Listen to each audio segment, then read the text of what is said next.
អ្នកទាំងអស់គ្នាខ្ញុំស្មីចយតាគឺកុំឲ្យខាតពេកចូលរឿងយើងមួយតែម្ដងទៅដែលរឿងថ្មីនោះទេតាកុំឲ្យខាតពេកភាគ1គ្រាន់តែចូលក្បាលរឿងយើងដំបូងគេយើងពីទ្វីបជិនឡុងដែលជាប្រទេសមួយពោពេញដោយអ្នកមានទេពកោសល្យក្បាច់គុណដោយសារតែអ្នកដែលមានក្បាច់គុណខ្លាំងដោយពួកគេពោពេញដោយអំណាចនិងលុយជាច្រើនដែលពួកគេអាចនឹងទទួលបានហើយសំខាន់ក្បាច់គុណទាំងអស់នោះគឺត្រូវបានគេចែកចេញជា9កម្រិតផងដែរកម្រិតទី3ដំបូងគឺជាអាណាចក្រចម្រាញ់កម្លាំងបណ្ដឹងរាងកាយការស្រូបយកធម្មពលរវាងឋានសួគ៌និងផែនដីបណ្ដឹងឈីនិងធម្មពលរាងកាយរបស់ពួកគេភាពខុសគ្នារវាងកម្លាំងនិងកម្រិតរបស់ពួកគេនីមួយៗកម្រិតទី4ដល់ទី6ត្រូវបានគេហៅថាការបណ្ដុះបណ្ដាលឈីរាងកាយរបស់គេពិតជាខ្លាំងនិងអាចបំលែងទៅនឹងធម្មពលបានជួយនឹងការកើនឡើងនៃកម្លាំងយ៉ាងខ្លាំងភាពខុសគ្នារវាងជាមួយកម្លាំង1000និងកម្រិតនីមួយៗផ្សេងទៀតកម្រិតទី7ដល់កម្រិតទី9ត្រូវហៅថាការចម្រាញ់វិញ្ញាណជាមួយនឹងញាណរបស់គេទាំង6ពិតជាអាចដឹងនិងខ្លាំងហើយបានស្ទាបដឹងពីគ្រោះថ្នាក់មុនផងដែរហើយកម្លាំងរបស់គេក៏ខុសគ្នាពី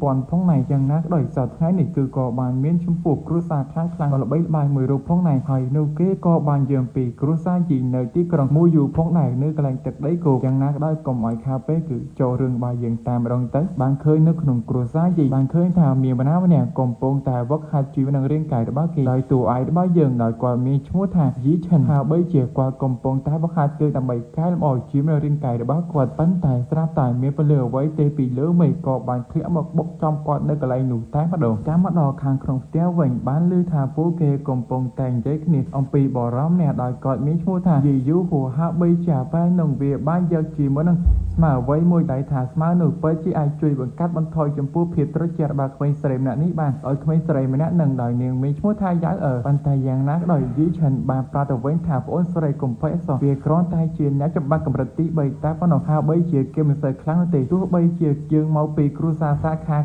ខាងគ្រួសារយីក៏ដោយប៉ុន្តែទោះបីយ៉ាងណាបងក៏មិនខ្លាចនោះដែរប៉ុន្តែនាងពិតជាខ្លាចព្រោះថាពេលពិតជាអាចប៉ះពាល់ដល់ពួកយើងនៅថ្ងៃណាមួយបើសិនជាគេសងសឹកប៉ុន្តែសម្រាប់តួឯករបស់យើងពិតជាខឹងមិនអីទេច្បាស់ថាពួកគេបងនឹងឲ្យពួកគេសងត្រឡប់មកវិញនៅថ្ងៃណាមួយហាបីជារឿងហ្នឹងដូចជាមិនទេខ្ញុំដឹងថាល្អមែនតែចូលក្នុងបន្តទៀតទៅបង្ហាញថានៅពេលដែលតួឯករបស់យើងបើរកឃើញចំពោះស្មៅមួយនេះកាលពីកន្លះខែមុនប៉ុន្តែក៏ត្រូវបានឃើញថាពេលយីយូហួរនឹងក៏បានវាយខ្លួនសំខាន់ក៏ដដាលយកជាមួយស្មៅនេះផងដែរការពិតទៅវាយកស្មៅនេះឲ្យទៅកាន់កញ្ញាម្នាក់ដោយកញ្ញានឹងមានឈ្មោះថាឈីងរ៉ូហាបីជាអាប៉ែនឹងហើយលួចក្រាស់កញ្ញាម្នាក់នឹងហើយណាមួយកញ្ញាម្នាក់នឹងក៏ប៉ិនសម្ដែងផងដែរប៉ុន្តែតួឯករបស់យើងតបវិញថាប៉ុន្តែស្មៅនេះខ្ញុំយកទុកព្យាបាលចំពោះជំងឺត្រជារបស់ប្អូនខ្ញុំតែប៉ុណ្ណោះហាបីជារបួសរបស់កញ្ញាឈីងរ៉ូនឹងគ្មានអ្វីអស្ចារ្យនោះទេប៉ុន្តែវាដាំដៃតបវិញថាតើអ្នកអាចប្រៀបធៀបជាមួយនឹងកញ្ញាឈីងរ៉ូដោយរបៀបណាហើយវាយកក៏បានយកចំពោះស្មៅឲ្យហៅថាស្មៅឈូយន់ចាក់ចេញពីទីនេះបាត់ទៅ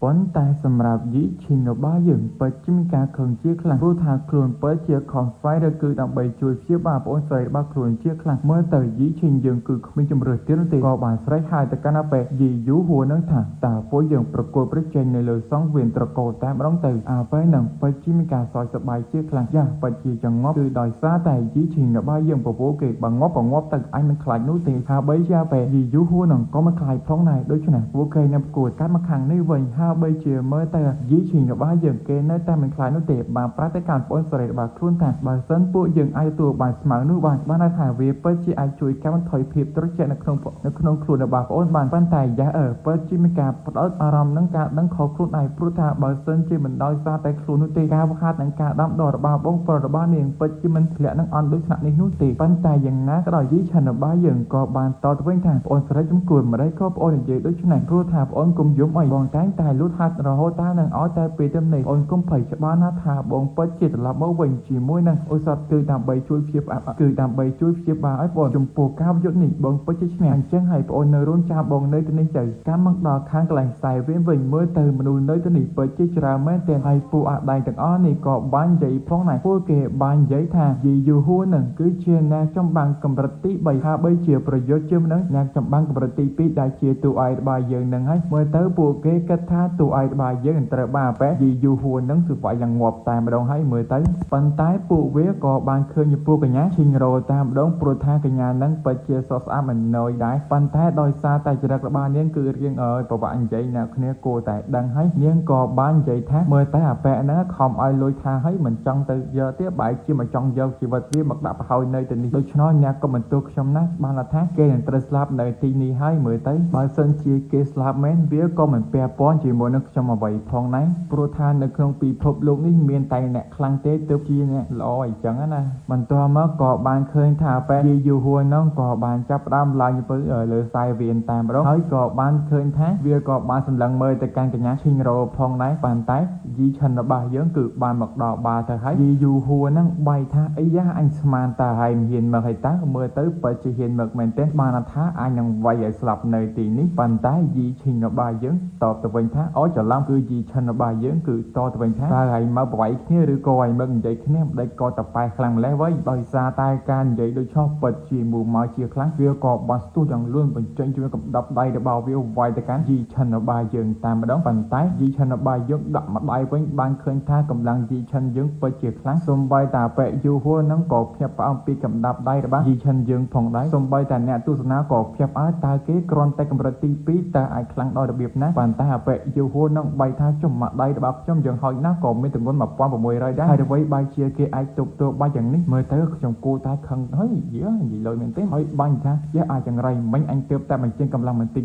តួចតែប៉ុណ្ណោះប៉ុន្តែយីឆិនរបស់យើងមិនខ្វល់នោះទេបានឃើញថាវាវាយមកទៀតប៉ុន្តែយីឆិនរបស់យើងនៅតែវាយវាប៉ៅមិនអស់ចិត្តសាប់ជាមួយកំដាប់ដៃបាដាំងជាច្រើនប៉ុន្តែយីឆិនយើងក៏បានប្រាស្គាកំដាប់ដៃបាដាំងដូចគ្នាព្រោះដែងកំពុងតែមួយទាំងអស់នេះកំពុងតែភ្ញាក់ផ្អើលអំពីយីឆិនរបស់យើងសំបីតែកញ្ញាឈីងរ៉ូបានកើតថាហាក់បីជាយីឆិនរបស់យើងគេកំពុងតែលាក់បាំងអ្វីមួយការវាយរបស់គេពិតជាខ្លាំងហាក់បីជាមើលទៅអាប៉ែយូហួរមិនអាចធ្វើអ្វីបានទេឃើញដូច្នោះវាមានការខឹងជាខ្លាំងក៏បានបញ្ចេញជើងសិល្បៈក្បាច់គុនដែលជំនាញនេះត្រូវបានគេហៅថាក្បាច់គុនពូថ្លាន់ទាំង10ព្រោះថានេះជាក្បាច់គុនកម្រិតពណ៌លឿងព្រោះថាវាពិតជាខ្លាំងណាស់មានតែអ្នកឈានកម្រិតទី4ទេទើបអាចហ្វឹកហាត់បានប៉ុន្តែគេក៏បាននិយាយពីបងប្រុសវាដែលមានឈ្មោះយីយូឡុងដែលជាអ្នកកំហ្វឹកហាត់កម្រិតទី4ហើយជាមួយឪពុករបស់គេដែលជាត្រូវបានតម្លៃឋានៈជាអ្នកចាស់ទុំនៅក្នុងគ្រួសារយើងទើបអាចរៀនជាមួយវិជ្ជានេះបានឃើញថាពេលយូហួរបញ្ចេញកំដាប់ដៃពោះវាពីបហាទៅកាន់ជីឆិនប៉ុន្តែជីឆិនរបស់យើងទុកដល់ងាយសំខាន់បបបំបាយជាមួយឆ្អឹងរបស់វាផងដែរហើយក៏បានឃើញថាអ្នកឈ្នះគឺជាជីឆិនរបស់យើងចំណែកដែលឃើញថាកញ្ញានេះកំពុងតែមើលភ្ញាក់ផ្អើលពីជីឆិនរបស់យើងគេពិតជាខ្លាំងមែនទែនគ្រាន់តែគេអ្នកកម្រិតទី2តែប៉ុណ្ណោះពិតជាអាចយកឈ្នះបានហើយបីជាមើលទៅគេពិតជាខ្លាំងបើសិនជារឿងនេះដល់ទៅកាន់គ្រួសារខាងក្នុងមិនដឹងថានឹងល្បីល្បាញដល់ប៉ុណ្ណាទេមើលទៅកញ្ញាហ្នឹងច្បាស់ជាមិនចង់អីជីឆិនរបស់យើងល្បីឈ្មោះទេនៅពេលដែលជីឆិនរបស់យើងពិតនៅពេលដែលគេមកយកចំពោះឧស្សាហកម្មគេមានឆ្ងល់ហើយអ្វីបានជាមានជាមួយនឹងឧស្សាហដ៏ច្រើនបែបនេះប៉ុន្តែអ្នកនៅទីនោះប្រាប់ថាគឺមានកញ្ញាម្នាក់បានប្រកួតជាមួយឧស្សាហជាច្រើនតែកាន់អ្នកយីឆិនរបស់យើងពិតជាមានការឆ្ងល់ហើយអ្វីពីណាគេមិនដែលក៏ប្រកួតជាមួយឧស្សាហដ៏ច្រើនដូចនេះដោយសារតែគេបានប្រកួតមកហើយបើសិនជាខ្ញុំមិនទទួលយកដូចជាមិនបានឃើញថាកញ្ញាឈីងរ៉ូក៏បានមកហើយនិយាយជាមួយនឹងយីឈីងរបស់យើងបន្តិចយីឈីងរបស់យើងពិតជាមានការឆ្ងល់ជាខ្លាំងតែយើងកុំឲ្យខាតពេកចូលរឿងយើងតាមម្ដងទៅគឺវគ្គ4បានឃើញថាតួឯករបស់យើងពិតជាឆ្ងល់តែអ្នកកំពុងធ្វើអ្វីយើងតទៅវិញថាការប៉ែទៅនាងក៏មានសំណើមួយផងដែរនាងគឺនិយាយពីអូសតឯគេប្រកោឲ្យទៅកាន់ជីឈិនជីឆិនរបស់យើងហើយថាបីជាកញ្ញាហ្នឹងមិនចង់ឲ្យជីឆិនរបស់យើងកាន់កម្រិតអីអស្ចារ្យទេនាងនិយាយថានាងធៀបនឹងបាយទម្លុះទៅកាន់កម្រិតទី4ដូច្នេះអូសតនេះវាពិតជាមានផលប្រយោជន៍ដល់ខ្លួនគឺដើម្បីឈានទៅដល់ពាក្យកណ្ដាល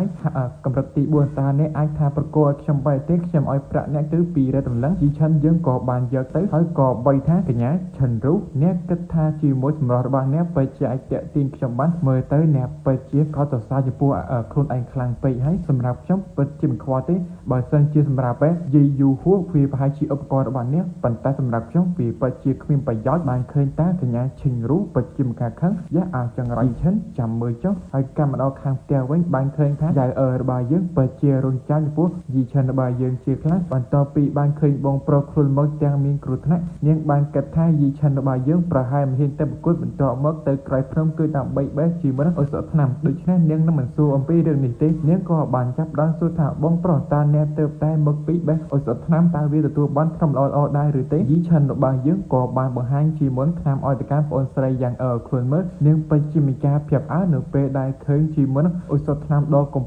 ម្រដូច្នេះនាងក៏បានយំតាមម្ដងតើបងប្រុសពិតជា ជាមិនហ៊ានទៅវាយគេបែរជាទៅលួចជាមួយនឹងអ៊ុយសុតបែបនេះមែនទេគ្រាន់តែលឺដូច្នោះយីឆានបាយយងក៏បានវាយពីបីកញ្ញោតែម្ដងទៅយីប្អូនចង្រៃយោមិនក៏អ្នកគិតថាបងប្រុសរបស់អ្នកជាមនុស្សដូច្នោះបងគឺបានវាយឆ្ងាយចំពោះអាប៉ែយីយូហ៊ូនតែអ្នកមិនដឹងទេបន្តមកបានឃើញថាកញ្ញាយាយបានផឹកស្នាមហើយក៏បានដឹងពីការយកឆ្ងាផងដែរហើយបានប្រាប់វិញថាបងដែលកុហកប្អូនតាំងពីការបងពិតជាបានយកឆ្ងាគេមែនទេព្រោះថាកម្លាំងរបស់គាត់ពិតជាខ្លាំងជាងវាទៅទៀតប៉ុន្តែខ្ញុំគិតក្នុងចិត្តថាអូយមើលទៅប្អូនស្រីរបស់ខ្ញុំគេធំហើយណាមួយខ្ញុំជាប្រុសទៀតខ្ញុំគួរឲ្យលៀបគេរហូតទៀតនោះទេប៉ុន្តែក៏បានឃើញថាហាក់បីជាភាពត្រជាក់នៅក្នុងខ្លួនរបស់យ៉ាងរបស់យើងក៏វាដូចជាភាពចុកខ្សោយជាមួយបន្តិចផងដែរព្រោះថាឆ្នាំដែរយីឆានរបស់យើងគេទទួលបានពិតជាល្អដូច្នេះប្អូនស្រីអ្នកគួរតែគេច្រឡំភុយសិនទៅហើយនាងក៏បានខីមួយសម្រាប់ការអរគុណហេមិនក៏មកខីគេចឹងអុយពិតជាគួរខ្ពើមែនទេប៉ុន្តែអីទេប្អូនគេនៅទីនេះសិនហើយបងប្រហែលទៅវឹកហាត់បន្តិចសិនបានឃើញថាយីឆានរបស់យើងគេកំពុងតែវឹកហាត់ជាមួយនឹងក្បាច់គុណរបស់គេប៉ុន្តែគេក៏បានដឹងថាពេលយីយូហ៊ូនោះក៏ខ្លាំងផងដែរគឺដោយសារតែគេមិនតស្ទាត់ជាមួយនឹងក្បាច់គុណពូថ្លានរបស់គេបើសិនជាមិនដូចឆ្នោតទេគេបែរជាអាចយកឆ្ងាយបានហើយក៏បាននឹកឃើញពន្លឺដែលបានធ្លាក់ពីលើមេឃចំមកកាន់គេពិតជាឆ្ងល់ថានោះជាអ្វីបន្ទាប់ពីចូលទៅកាន់ពិភពវិញ្ញាណរបស់គេក៏បានឃើញវានោះដែលហៅថាខ្សែឈាមគោរុនភ្នំហាក់បីជាខ្ញុំមិនដឹងដែរឃើញគេដែរអញ្ចឹងប៉ុន្តែជាមួយសិល្បៈរបស់វាពិតជាខ្លាំងកម្លាំងរបស់ខ្ញុំបានកើនឡើងរាប់ពាន់គីឡូតាមម្ដងហាក់បីជាខ្ញុំក៏អាចឈានទៅកាន់កម្រិតទី3ផងដែរមើលទៅវាពិតជាអស្ចារ្យមែនទែនចុះប្រសិនបើខ្ញុំដំណើរការវាពេញលេញទៀតមិនដឹងថាខ្លាំងប៉ុណ្ណានោះទេបានឃើញថាយីឆានរបស់យើងកំពុងតែចាប់តាមប្រមូលចំពោះធម្មពលនោះចាក់ចតការរាងកាយរបស់គេហើយក៏បានងឹកឡើងមានអារម្មណ៍ថាជឿចាប់ជាខ្លាំងហើយដើម្បីនៅក្នុងពិភពខាងវិញ្ញាណរបស់ខ្ញុំដែលក៏មានថាជឿចាប់យ៉ាងនេះហើយគេក៏បានឃើញជាមួយនឹងសិភៅអាចកំបាំងមួយផងដែរហាក់បីជាវាក៏រៀងចម្លែកផងដែរអាចនិយាយថាសិភៅនេះគេទើបតែទទួលបានអំពីឈាមគោដ៏អាចារ្យឬអាចហៅថាឈាមគោរុនភ្នំអញ្ចឹងណាមើលទៅព្រះពិតជាជួយខ្ញុំហើយប្រសិនបើជាខ្ញុំបានវឹកហាត់វាពិតជាល្អបើសិនជាខ្ញុំឈានទៅដល់រាងកាយឬអាចហៅថាកម្រិតទី4ទៀតនោះវាមានថាខ្ញុំកាន់តែខ្លាំងមើលតែឥឡូវនេះហាក់បីជាតួឯករបស់យើងគេគឺបានឈានទៅដល់កម្រិតទី3បាទហើយគេនឹងហៀបទៅកាន់ទម្លុះកម្រិតទី4ច្បាស់ទៅថាគេពិតជាអាចស្រូបយកធម្មពលខាងសួននិងផែនដីបានបង្កើនជើងកម្លាំងរាងកាយរបស់គេបន្តពីសូត្រមកហាក់បីដូចជាគ្មានអ្វីកើតឡើងសោះព្រោះថាគេទើបតែស្ថិតនៅកម្រិតទី3ហ្នឹងដូច្នេះហើយវាពិតជាពិបាកក្នុងការឲ្យខ្ញុំគ្រប់គ្រងជាមួយនឹងធម្មពលរបស់ខ្ញុំព្រោះថាខ្លួនមិនទាន់ឈានដល់កម្រិតទី4បងបើសិនជាឈានដល់កម្រិតទី4វាពិតជាចាស់ប៉ុន្តែហាក់បីជាតួឯករបស់យើងក៏បាននិយាយអំពីបច្ចេកទេសនៃគោលដ៏អស្ចារ្យនេះផងដែរព្រោះថាវាពិតជាអស្ចារ្យមែនទែនដូច្នេះខ្ញុំត្រូវតែសិក្សាវាដែរសម្ងាត់មិនចង់ឲ្យពីណាដឹងទេបានឃើញថាយីឆានរបស់យើងគេក៏បានចាប់ដើមវឹកហាត់ជាមួយក្បាច់ច្បាស់គេមើលទៅវាពិតជាអស្ចារ្យមែនទែនបើសិនជាមានសម្លេងភ្លៀងចូលពិតជាសំទោសយ៉ាងណាក៏ដោយឥឡូវនេះពិតជាឈានដល់កម្រិតទី3ដំណាក់កាលដំបូងបាទហើយហាក់បីជាវាពិតជាអស្ចារ្យមែនទែនជាមួយកម្លាំងរាងកាយរបស់យីឆានរបស់យើងពិតជាអស្ចារ្យវាអាចថាគេឈានទៅដល់កម្លាំង2000នៅកំណត់ដំណាក់កាលកណ្ដាលនៃកម្រិតទី3បាទទៅហើយហាក់បីជាវាពិតជាអស្ចារ្យធ្លាប់តែជាមនុស្សដែលគេថាជាមនុស្សគ្មានប្រយោជន៍ប៉ុន្តែឥឡូវនេះខ្លួនពិតជាឈានដល់លឿនជាមួយនឹងអាចគេទទួលបានពីមរតកនៃឈាមគោដ៏អស្ចារ្យត្រឹមតែរយៈពេល1ខែតែប៉ុណ្ណោះខ្ញុំពិតជាច្បាស់ថាអាចនឹងឈានដល់កម្រិតទី4ហើយខ្ញុំនឹងសងសឹកពួកគេទោះបីជាយីយូឡុងមកក៏ខ្ញុំមិនខ្លាចផងដែរបានឃើញថាពេលយប់គេកំពុងតែមើលអំពីបច្ចេកទេសគោដ៏អស្ចារ្យនេះហាក់បីជាវាពិតជាអស្ចារ្យមែនទែនវាក៏បានរៀបរាប់អំពីធម្មពលជាច្រើនជាមួយនឹងបច្ចេកទេសឈាមពូឬអាចហៅថាបច្ចេកទេសផ្សេងៗជាច្រើនប៉ុន្តែដើម្បីវឹកហាត់វាក៏ត្រូវការជាមួយនឹងឱសថវិញ្ញាណជាច្រើនផងដែរទើបអាចឈានទៅដល់កម្រិតមួយដែលអ្នកអាចស្គាល់សង្កត់បានសូម្បីតែបរិញ្ញាកម្លាំងឬក៏រាងកាយរបស់អ្នកហាក់បីជាវាពិតជាអស្ចារ្យទោះឲ្យបើយើងគេពិតជាខំមើលមែនទេអំពីពិធីសាស្ត្រក្បាច់គុណមួយនេះព្រោះថាគេពិតជាមិនចង់ឲ្យខ្ជះខ្ជាយពេកទេប៉ុន្តែយ៉ៅ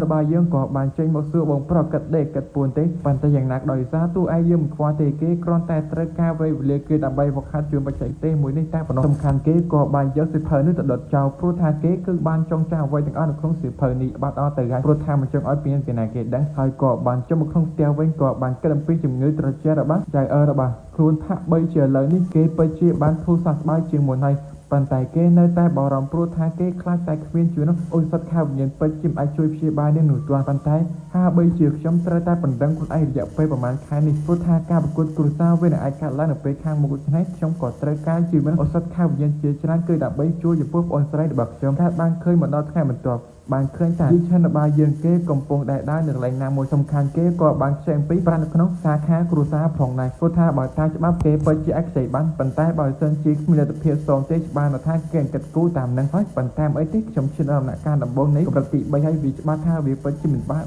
់ប្រមាណទេចំពោះការសឹកបណ្ដោះទៅវិញ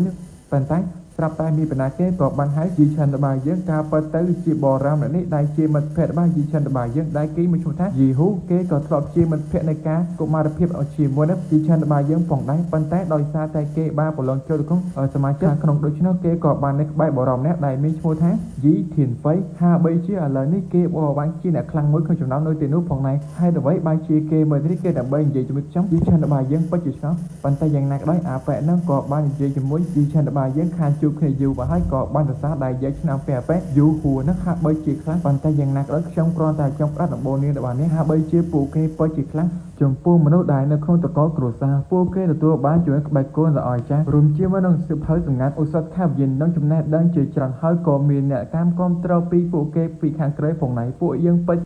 ងពិតជាអាចថានឹងពីបានប៉ុន្តែយ៉ាងណាក៏ដោយអាប៉ែនឹងក៏បានចាប់ដើមយើងពីអាប៉ែស្អីគេដែលហៅថាយីធានហ្វៃនឹងហាក់បីជាអាប៉ែនឹងក៏បានចាប់ដើមយើងពីបរមអ្នកនឹងផងដែរព្រោះថាហាក់បីជាវាគឺបាននិយាយថាបើសិនជាអ្នកបានទៅខាងគេពិតជាល្អព្រោះថាអាប៉ែនឹងគឺបានចោលអារម្មណ៍ជួយនឹងកញ្ញាយាយរបស់យើងនឹងហើយព្រោះថាវាកម្រយចូលចិត្តណាស់ចុះប្រសិនបានអ្នកប្រកោឲ្យយ៉ាងឲ្យទៅកាន់គាត់បានថាគាត់ពិតជាមានលទ្ធភាពគឺដើម្បីការពារអ្នករួចយល់ប្អូនស្រីរបស់អ្នកផងដែរព្រោះថាអ្នកគួរតែដឹងហើយមែនទេព្រោះថាប្អូនស្រីរបស់អ្នកពិតជាមានជំងឺបើសិនជាគ្មានជាមួយឱសថខាមវិញ្ញាណនោះទេប៉ុន្តែបានឃើញថាយីឆាន់យើងពិតជាខឹងជាខ្លាំងប៉ុន្តែអាប៉ែធានហ្វៃនឹងក៏បានចេញមកហេហើយគួរតែសំណាងឲ្យដែលឃើញថាអញចាប់អារម្មណ៍ប៉ុន្តែយីឆាន់យើងមិនខ្វល់ទេយ៉ាងណាក៏ដោយយីឆាន់របស់ខ្ញុំមានដៃមានជើងគឺមិនទៅសុំពីណាគេមកជួយនោះទេហើយណាក៏បន្ទោសពីមិត្តភ័ក្តិរបស់ពួកយើងកាលពីនៅគុំមកឲ្យសោះណាប៉ុន្តែយ៉ាងហើយណាអាប៉ែម្នាក់បីថាតែអ្នកគ្រាន់តែជាមនុស្សថោកទាបតែប៉ុណ្ណោះគឺជាអាប៉ែធានហ្វៃហ្នឹងហើយប៉ុន្តែសម្រាប់យីឆាន់របស់យើងក៏បានប្រាប់ថាកុំចេះដឹងឲ្យស្មានតែអញមិនដឹងពីច្រករបស់ហើយមែនទេយកអាចចង្រៃយកពួកឲ្យបានប្រាប់តែអំណាចពួកបាប់អ្នកពឹងខ្សោយតែប៉ុណ្ណោះអញពិតជាស្អំពួកអាសត្វទេរីឆានដូចជាពួកឯងយកឲ្យចង្រៃហើយពិតជាងាប់មែនទេប៉ុន្តែសម្រាប់អាប៉ែនឹងបានឃើញថាអាប៉ែហួរនឹងក៏បានចាប់វាចប់អើយរបស់កុំធ្វើបាបពួកអាប៉ែនឹងអីឲ្យវាទៅចុះព្រោះថាមើលទៅមនុស្សជាច្រើនពិតជានិយាយជិបចូលជាច្រើនប៉ុន្តែនឹងមុននឹងចាញ់នឹងអាប៉ែធានហ្វៃក៏បីថាចំពោះការប្រកួតគ្រួសារច្បាស់ណាស់ថាខ្ញុំពិតជាចាប់កាយហើយនឹងធ្វើឲ្យបាក់មុខជាខ្លាំងជាពិសេសនោះអញនឹងធ្វើបាបចំពោះប្អូនស្រីរបស់ឯងម្ដងតិចនៅចំពោះមុខឯងតែម្ដងបានឃើញថាយីឆាន់របស់យើងពិតជាមានការខឹងជាខ្លាំងយកឲ្យចង្រៃយកហើយច្បាស់ថាអញនឹងចាប់កាយថ្ងៃណាមួយច្បាស់ថាហើយពិតជាតៃស្មួកហើយព្រោះថាយីឆាន់របស់យើងឥឡូវនេះគេគឺខកពីមុនគេច្បាស់ថាពិតជាតស៊ូច្បាស់ណាស់ហើយហ៊ានធ្វើបាបខ្លួនច្បាស់ថាគេពិតជាធ្វើបាបអានោះទៅខាងហើយគេក៏បានមកដល់សារសម្ភារៈខាវញៀនព្រោះខាគេត្រូវតែជាមួយឱសថខ្លះគឺដើម្បីតែបណ្ដឹងជាមួយធម្មពលរបស់គេព្រោះថាគេក៏បានកោរួចអស់ហើយផងដែរហើយក៏បានរើអីវ៉ាន់ហើយក៏បានចាប់ឲ្យទៅកាន់អ្នកលក់មើលប៉ុន្តែអ្នកលក់គ្រាន់តែឃើញមុខពេលกระดาษដែលគេកាត់ទុករួចបានហាមខត់ទៅកាន់យីឆាន់របស់យើងថាគេពិតជាមិនអាចលក់ជាមួយនឹងសម្ភារៈខាវញៀននេះឲ្យទៅខាងយីឆាន់របស់យើងបានទេយីឆាន់ពិតជាមានការឆ្ងល់ជាខ្លាំងតែមានអ្វីកើតឡើងជាមិនបានលួចឬក៏ប្លន់ពីបណ្ណាគេនោះទេប៉ុន្តែគាត់តតវិញថាយ៉ាងហោចណាស់អ្នកគឺបានប៉ះពាល់ដល់ជនខ្ពស់ម្នាក់ដែលធ្វើឲ្យគេពិតជាមិនអាចឲ្យលក់អ្នកបាននោះទេប៉ុន្តែយីឆាន់ឆ្ងល់តើខ្ញុំប៉ះជាមួយពីណាគេវិញយ៉ាងណាក៏ដោយម្ចាស់ហាងប្រាប់ថាអ្នកគឺពិតជាធ្វើរឿងដូចនោះហើយណាមួយវាក៏មិនជារឿងរបស់ខ្ញុំដែរប៉ុន្តែសម្រាប់យីឆាន់វាពិតជាប៉ះពាល់បើគ្មានជួយអូសថខាវញៀនទេចំពោះការដាំដុះនិងវឹកហាត់របស់ខ្លួនវាកាន់តែពិបាកច្បាស់ថាតើអ្នកណាគេពិតជាចង់ធ្វើបាបខ្ញុំអ្នកដែលចង់ធ្វើបាបចំពោះយីឆាន់របស់យើងគឺជាកញ្ញាឆាន់រូនឹងហើយបាយថាតើលើនេះជាអ្វីដែលអ្នកគួរតែដឹងហើយមិនទេអ្នកគួរតែស្អប់ស្ដាយពីអ្វីដែលអ្នកហ៊ានធ្វើឲ្យខ្ញុំខឹងយីឆាន់យើងពិតជាមានការខឹងឈិនរូការពិតទៅគឺជាអ្នកហើយអ្វីបើជាអ្នកធ្វើដូច្នោះតើអ្នកមិនខ្លាចពីច្បាប់គ្រួសារខាងក្នុងទេតែបើខ្ញុំរីកាអ្នកគិតយ៉ាងម៉េចនាងប្រតិបត្តិថារីកាតើអ្នកមិនដឹងពីឪពុកម្ដាយខ្ញុំទេតែឪពុករបស់គាត់គឺជាចាស់ទុំហើយម្ដាយរបស់នាងគឺជាអ្នកកាន់ច្បាប់តែអ្នកគិតថាអ្នកដែលត្រូវគេបណ្ដឹងចេញខ្ញុំគឺក៏អ្នកទៅថាអាពភ្លឺចុះបើសិនជាខ្ញុំ5ដៃរបស់ខ្ញុំថាអ្នកបានធ្វើខុសវិញច្បាស់ថាគេនឹងដាក់តន្តកម្មអ្នករហូតដល់ស្លាប់ហើយមែនទេជីឆាន់នេះហើយជាអ្វីដែលអ្នកហ៊ានធ្វើឲ្យខ្ញុំអាម៉ាស់មុខខ្ញុំច្បាស់ថាខ្ញុំពិតជាសម្លាប់អ្នកប៉ុន្តែជីឆាន់តតវិញថាអ្នកពិតជាខ្លាំងមែនទែនចង្រៃយកខ្ញុំទ្រាំមិនបានប៉ុន្តែនាងបានតតវិញថាតើអ្នកពិតជាហ៊ានប៉ះពាល់ខ្ញុំមែនទេម្ចាស់ហាងអ្នកគួរតែដេញអាខ្វៃសុំទាញនេះចេញទៅដោយសារតែដូច្នោះជីឆាន់យើងពិតជាដាក់ចេញទៅខ្លួនឯងហើយបាននិយាយថាថ្ងៃណាមួយខ្ញុំច្បាស់ថានឹងអស់អ្នកនៅក្រុមជើងរបស់ខ្ញុំឈិញរូច្បាស់ថាអ្នកពិតជាមិនអាចធ្វើបាបខ្ញុំបានរហូតនោះទេបានឃើញថាជីឆាន់របស់យើងគេកំពុងតែគឺមកកន្លែងមួយទៀតឬអាចហៅថាភ្នំវែងឈីហាក់បីជានៅទៅវាក៏មានជួយនឹងអូសថមួយផងដែរប៉ុន្តែយ៉ាងហោចណាស់ខ្ញុំវាពិតជាពិបាកប៉ុន្តែអីទេវាក៏ត្រៀមខ្លួនផងដែរគេក៏បានត្រឡប់ទៅវិញដោយជាលោកពូលាជាមួយលោកពូលោកពូនឹងឲ្យកុំឈ្មោះថាជាងអីអញ្ចឹងណាប៉ុន្តែមកដល់ផ្ទះបាយជាមិនបានឃើញចំពោះប្អូនស្រីរបស់គេនោះទេគឺយ៉ាងខំដើរទៅពីពេញតែមិនក៏បានខ្លាចគិតថាបែធានហ្វៃនឹងចាប់ទៅដូច្នោះក៏ บารุเตอร์เหมือนตามดองปันแต่ย้ายยังคืนในตัวบางเคลื่อนถ่ายยิบฉันตะจีบอรองการเปิดเตอร์เนียงกรอนแต่จองดาวเลียงแต่ปนหนองปันแต่ยิบฉันคอมบันตุให้ปนของไรโยชมปรับให้บาดตนาแต่ได้พรักจำเนียงกอบานแน่นอนปีกัญญาเหลวพูดถาเป้ลูกเวน่ะเนียงจิ๋วกู้ถนัดคือบานกัญญานั่งช่วยให้ไปเจียรงคาแมงชมเปิดเจียก้นจะปูกัญญาเลี้ยวได้บานช่วยปนจำเนียงต่อไปถามไอตีตาเนี่ยก็เจียยิฉันก็เจียบงประบากัญญายียาวเหมือนเต้หาใบเชี่ยเนี่ยบานบังกอเรื่องดอกทมให้อมปีก้าวกุศลวิทย์เนี่ยกอบานดอกปีก้าววันบาเก๋ผงในเมื่อแต่ก้าวđãสมเปียบากัญญาเหลวยังเต้าเวียเปิดเจียครั้งเหมือนเต้ส้มใบแต่ยิฉันก็เพียบอมปีสมเปียนี้เจียปีแซ่ซาซอมเปียห้ามยินในเครื่องกรุษายีเก๋ก็เลยลวเนี่ยเตี้ยผงในหาใบเชี่ยเมื่อเต้ตาเนี่ยก็ถ้าไอตรอมเตอบานได้หรือเต้หาใบเชี่ยเชี่ยเมื่อรังเรือระบาดเนี่ยเวียเปิดเชี่ยปาปอเชี่ยครั้งปีปนเสรีบานเนี่ยกูแต่จ่อจังเต้ปันแต่ยิฉันยังมีจุดนั้นจุดอมนอตบาเก๋แต่เวียอย่างไม่เวียก็เชี่ยดอยซากจ้องชมก็เชี่ยเนี่ยบัญชีกับพังหอยชมก่อเชี่ยเนี่ยตู้ขอใช้ส้มใบแต่อาถรรพ์ก็น้อยตัวเกหิมเมืองเป็นงี้ประมาณปนเสรีชมขมเตอแต่ประชังเก๋เปิดเชี่ยไอเรือเชี่ยปีอมนายบากัญญาเร็วระบาดเยอะเนี่ยก่อบานแต่สาวก่อบานโปรโกอยู่นะสมัยจังทมอโปรทาเวเปิดเชี่ยเมียทับย้อนจะปุ๊บตัวไอบาเยอะเชี่ยครั้งปันใต้ยิฉันเปิดเชี่ยมันจังตัวนั่นเต้ปันใต้เนี้ยกรอนแต่ปลอดบัวสำหรับยิฉันอมปีกาแต่ท่าเก๋เปิดเชี่ยล้อปันใต้อย่างน่ารักสันเชี่ยเนี่ยไอเจ้าตะแคงกรุษาขังคล่องเนี่ยกลมเพลงมาดักชมนะได้เนี้ยไม่ชัวท่าเลี้ยวหมู่ย้อนไปกงแต่ด้าใบเชี่ยกันยายระบายเยอะก่อบานใหญ่เล็กซ้ายจุนะยิฉันระบายเยอะคลาคลาพองได้อมปีกันยาเลี้ยวระบายเยอะจังสมหากันยาหมู่ย้อนเต้ลอยซาแต่งยีลอยปิกดังไวตามดวงเต้ขมิ้นอัดนี้ไว้บางคืนท่ายิฉันกลมปงแต่ตรำเชี่ยมานักไม้จังทมอโปรท่าเมื่อเต้สักอย่างจังระบายเก๋โปไปรอยทำโปตามดอกซุ่มใบแต่ปัจจัยเต้ระบายยิฉันระบายเยอะได้เรื่องปีโกริงพนมหรือไอหาท่าโกดอจานั่งเวียกอบบางการล้างฟองได้จีโมได้เก๋เติมแต่ว่าขาดในซุ่มใบตะการสังเกตการตรุปนัดการบาดใบรู้เรื่องเรื่องกายระบายเก๋เวียเปิดเจ็บครั้งหอยก่อเช่นแล้วกับประกัวฟองได้วันต่อปีบางคืนทางครูนกันในครั้งอย่างนักร้อยอมปีการระบายเจ็บเต็งนี่ครูนตระแตกเข้าบุกฮัดởบ้านแล้วเมื่อเต้ตัวไอระบายเยอะก่อบานจับด้ามเต้กระไรบุกฮัดกระบายกลแต่มาดงหอยก่อบานคืนชิมแมงบ่อรอมเนี่ยได้กอดนั่งกุยกอดมีชัวท่าจีรูชั้นปันใต้หายสมจีรูเหมือนเต้กอดก่อจีน่ะเช่นนั้นหนักการกับระติใบฟองได้สมัยเป็นนักจีชันระบายเยอะกอดกลมโป่งแต่อ้วนปีกำลังระบายกอดอ้อยเนี่ยใส่มือปันใต้ปุเก็บเฉียบอ้าเหมือนต่อปีบานดังท่าจีชันระบายเยอะก่อเช่นđóหนักการกับระติใบฟองได้ปันใต้สำหรับแปะจีรูปัจจุบันนั้นจีครั้งโดยชนกก่อบานเตอร์ระยะจีโมนั้นจีชันระบายเยอะหอยสำคัญเวียบานจอท่าจีชันกรอนตายเฉียมรุ่นหนึ่งขายสาข้ามโดยก่อไอเรียกใบกุนออกคลายอย่างนี้อาเจท่าเกคือบานเตอร์ซักไอกุนคือดับใบลุยชีวิตนักพิธีซักใบกุนในตัวนู้บาเซนเชียนเนี่ยประกอบเอาหมกชมไว้บานทักชมปัจจุบันได้ส่งไปเนี่ยสำคัญชมก่อช่วยดอสไลเนี่ยไปดึงนี้หอยอ้อก็เหมือนไอปลาจมูกทางบับทานเนี่ยบานลุยผ่องได้บาเซนเชียนเนี่ยปัจจุบันประกอบเอาชมไว้ปันใต้ในขนมจัดเวบานกระทักบาเซนเชียเปะจีชันลุยไม่บาทักชมปัจจุยักลุยมาเรียนปันใต้บาเกจับบ้านชมจอถาเปะจีชันสำคัญชมก่อบานช่วยจุปูกาส่องสักอ้อเตกันกันนะชิงรูผ่องได้โปรทานเนี่ยปัจจุสอมเปจีชันยังเจียคลังจำในปอดแดดังไอเจแต่งใจสำคัญขึ้นบ่รอมเนี่ยก่อจมน้องก็จีน่ะคลังผ่องได้หลายกดนั่งมีชมูทัสมินยักหาใบฉาเปะนั่งก่อจีน่ะคลังมวยผ่องได้คือจีน่ะคลังคลังรูซาขังกลางเจ้าก่อบานมักสู้เปะโรนั่งทำเมรไว้กาไลอาเปะโรก่อบานปราบพูดก่อหอดึกกันมินยักเยอะเจ้าจ้อหอยก่อบานจับรับเพียงท่ามินยักก่อบานมักสู้ปีเรื่องเจ้าจ้อปันใต้ยีชั้นปลาตะวันใต้สมัยบ้านลูนเต้ปันใต้เปะยีโรปัจจีปันจอประกันจีคลังตัวใบเชี่ยจีชันระบายเยอะใบท่าบาเซนเชียเนี่ยใช้แต่บุคคลบุคคลอยู่แค่ชมปัจจีประเด็นการจับอัพกรุษาบาเซนเชียดังเกณฑ์เตรเนี่ยดักโตสงครามประเด็นจิ้งปีกรุษาก่อนต่อเรือช่องเวเปจิมิกาขังเจียคลังปันใต้การใหญ่บาเกอร์รวมช่วยน้ำปวดได้ดักดังช้อยจับดังเพื่อไว้จีชั้นปันใต้ยีมิงยางกอบบ้ามาช่วยจีชั้นปัจจิมิกาเพียบอาหะใบกอดปัจจีคลังเหมือนแต่องค์ไปเรียมนายแต่บ้านยีมิงยางนี่ปันใต้อย่างงาด้อยจีชั้นปราทัตาเนี่ยปัจจิทักชมเฉียวไว้ชมเจียจารุไอ้กับบางเรือไว้คือชมปัจจิหักบักหัดน้อยขุนไอ้โดยซาตายเชื่อกำเนิดโดยน้อยยีมิงยางก่อเอาปูเกต่างปีนั่นนี่คือจับร่ำโดยเลือดใส่เวียนตามดองเต้คือดับใบกุชเน่ใบเชียเนี่ยชนะนูให้จีบผิดไปเจี๊ยเนี่ยบริสุทธิ์ใบเนี่ยใช้คือเจี๊ยเจ้าว่าดูชนะปูเนี่ยไอ้ต่างปีเหี่ยวจุดเคลียได้หรือเต้ปูอาปากกัดเจ้าปันท้ายหาใบจ่าเป๊ะยีรู้นักโดยจ่าไม่เตะโดยเจี๊ยเวียบันกระทะหาใบเจี๊ยจีชั้นประหายมีตำแหน่งตำแหน่งจีมวยนะยีมิงยางให้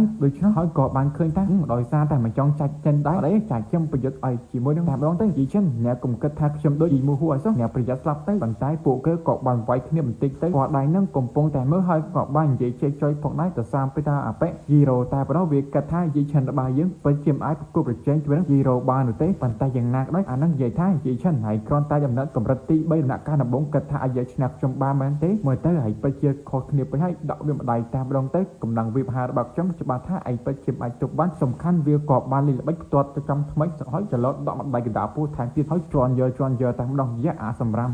អាប៉ែយីមីងយ៉ាងក៏បាយថាយ៉ាអាប៉ែយីរូនេះបើជឿលេងថោកទេមែនទេបានតែថ្មីការប្រកួតវាបើជាដូច្នេះយ៉ាងណាក៏ដោយព្រោះដៃអ្នកកំពុងតែមើលហាក់បីជាបានឃើញថាយីឆាន់យើងប្រហែលបើជាមិនអាចយកឈ្នះបាននោះទេព្រោះថាការវាយនេះវាបើជាខ្លាំងប៉ុន្តែយីឆាន់របស់យើងនៅតែអាចរើបំរះសំខាន់ក៏បានដាក់វេពីបដៃនឹងខ្ទៀតប៉ើងផងដែរស្មាក់ដៃនេះគឺផ្ដាំដែលឯងហ៊ានមើលងាយខ្ញុំដៃទី2នេះដែលឯងតែងតែមើលងាយដទៃដៃទី3នេះគឺដៃដែលហ៊ានចាប់ប្រកាន់ខ្ញុំមើលទៅពោដៃឯងចំណែនអញពោឲ្យចូលមកអញស្វាគមន៍ចំណិចបើមិនចឹងទេដល់ចេញតាមម្ដងទៅហើយបានឃើញថាជីធីមីងហ្នឹងក៏បានទៅមើលផងដែរក៏បើទៅច្រឡំគឺមីងយ៉ាងសោះហាក់បីជាគាត់ក៏បានទៅនិយាយនឹងយីឆានរបស់យើងបន្តិចបន្តួចផងដែរយ៉ាងណាក៏ដោយជីឆាន់ក៏បានអរគុណចំពោះការគាត់ទៅជួយកាត់ក្តីរឿងនេះបន្តិចបន្តួចប៉ុន្តែគាត់តតវិញថាមិនអីនោះទេព្រោះថាណាមួយខ្ញុំក៏មិនបានរំពឹងទុកថាអ្នកពិតជាខ្លាំងនឹងអាចយកឈ្នះចំពោះអបិយីរូបាននោះទេវាគ្រាន់តែជាការជួយបន្តិចបន្តួចតែប៉ុណ្ណោះហើយគាត់ក៏បានចង់ពឹងពាក់ចំពោះយីឆាន់យើងទៅកន្លែងមួយព្រោះថានៅទីនោះសម្បូរទៅដោយឧស្សាហ៍គឺយ៉ាងយន់តែម្ដងព្រោះហើយគឺ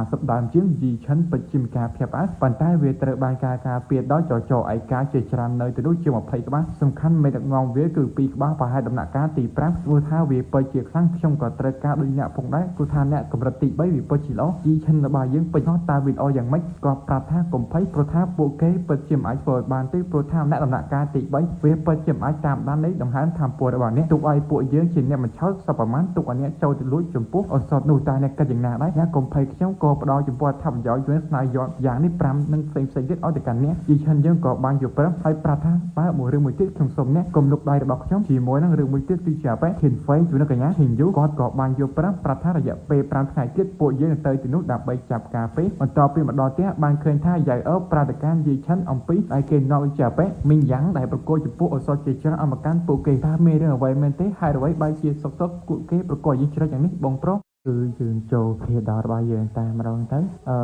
មុនហ្នឹងគឺបញ្ចប់ថងនៅពេលដែលឃើញថា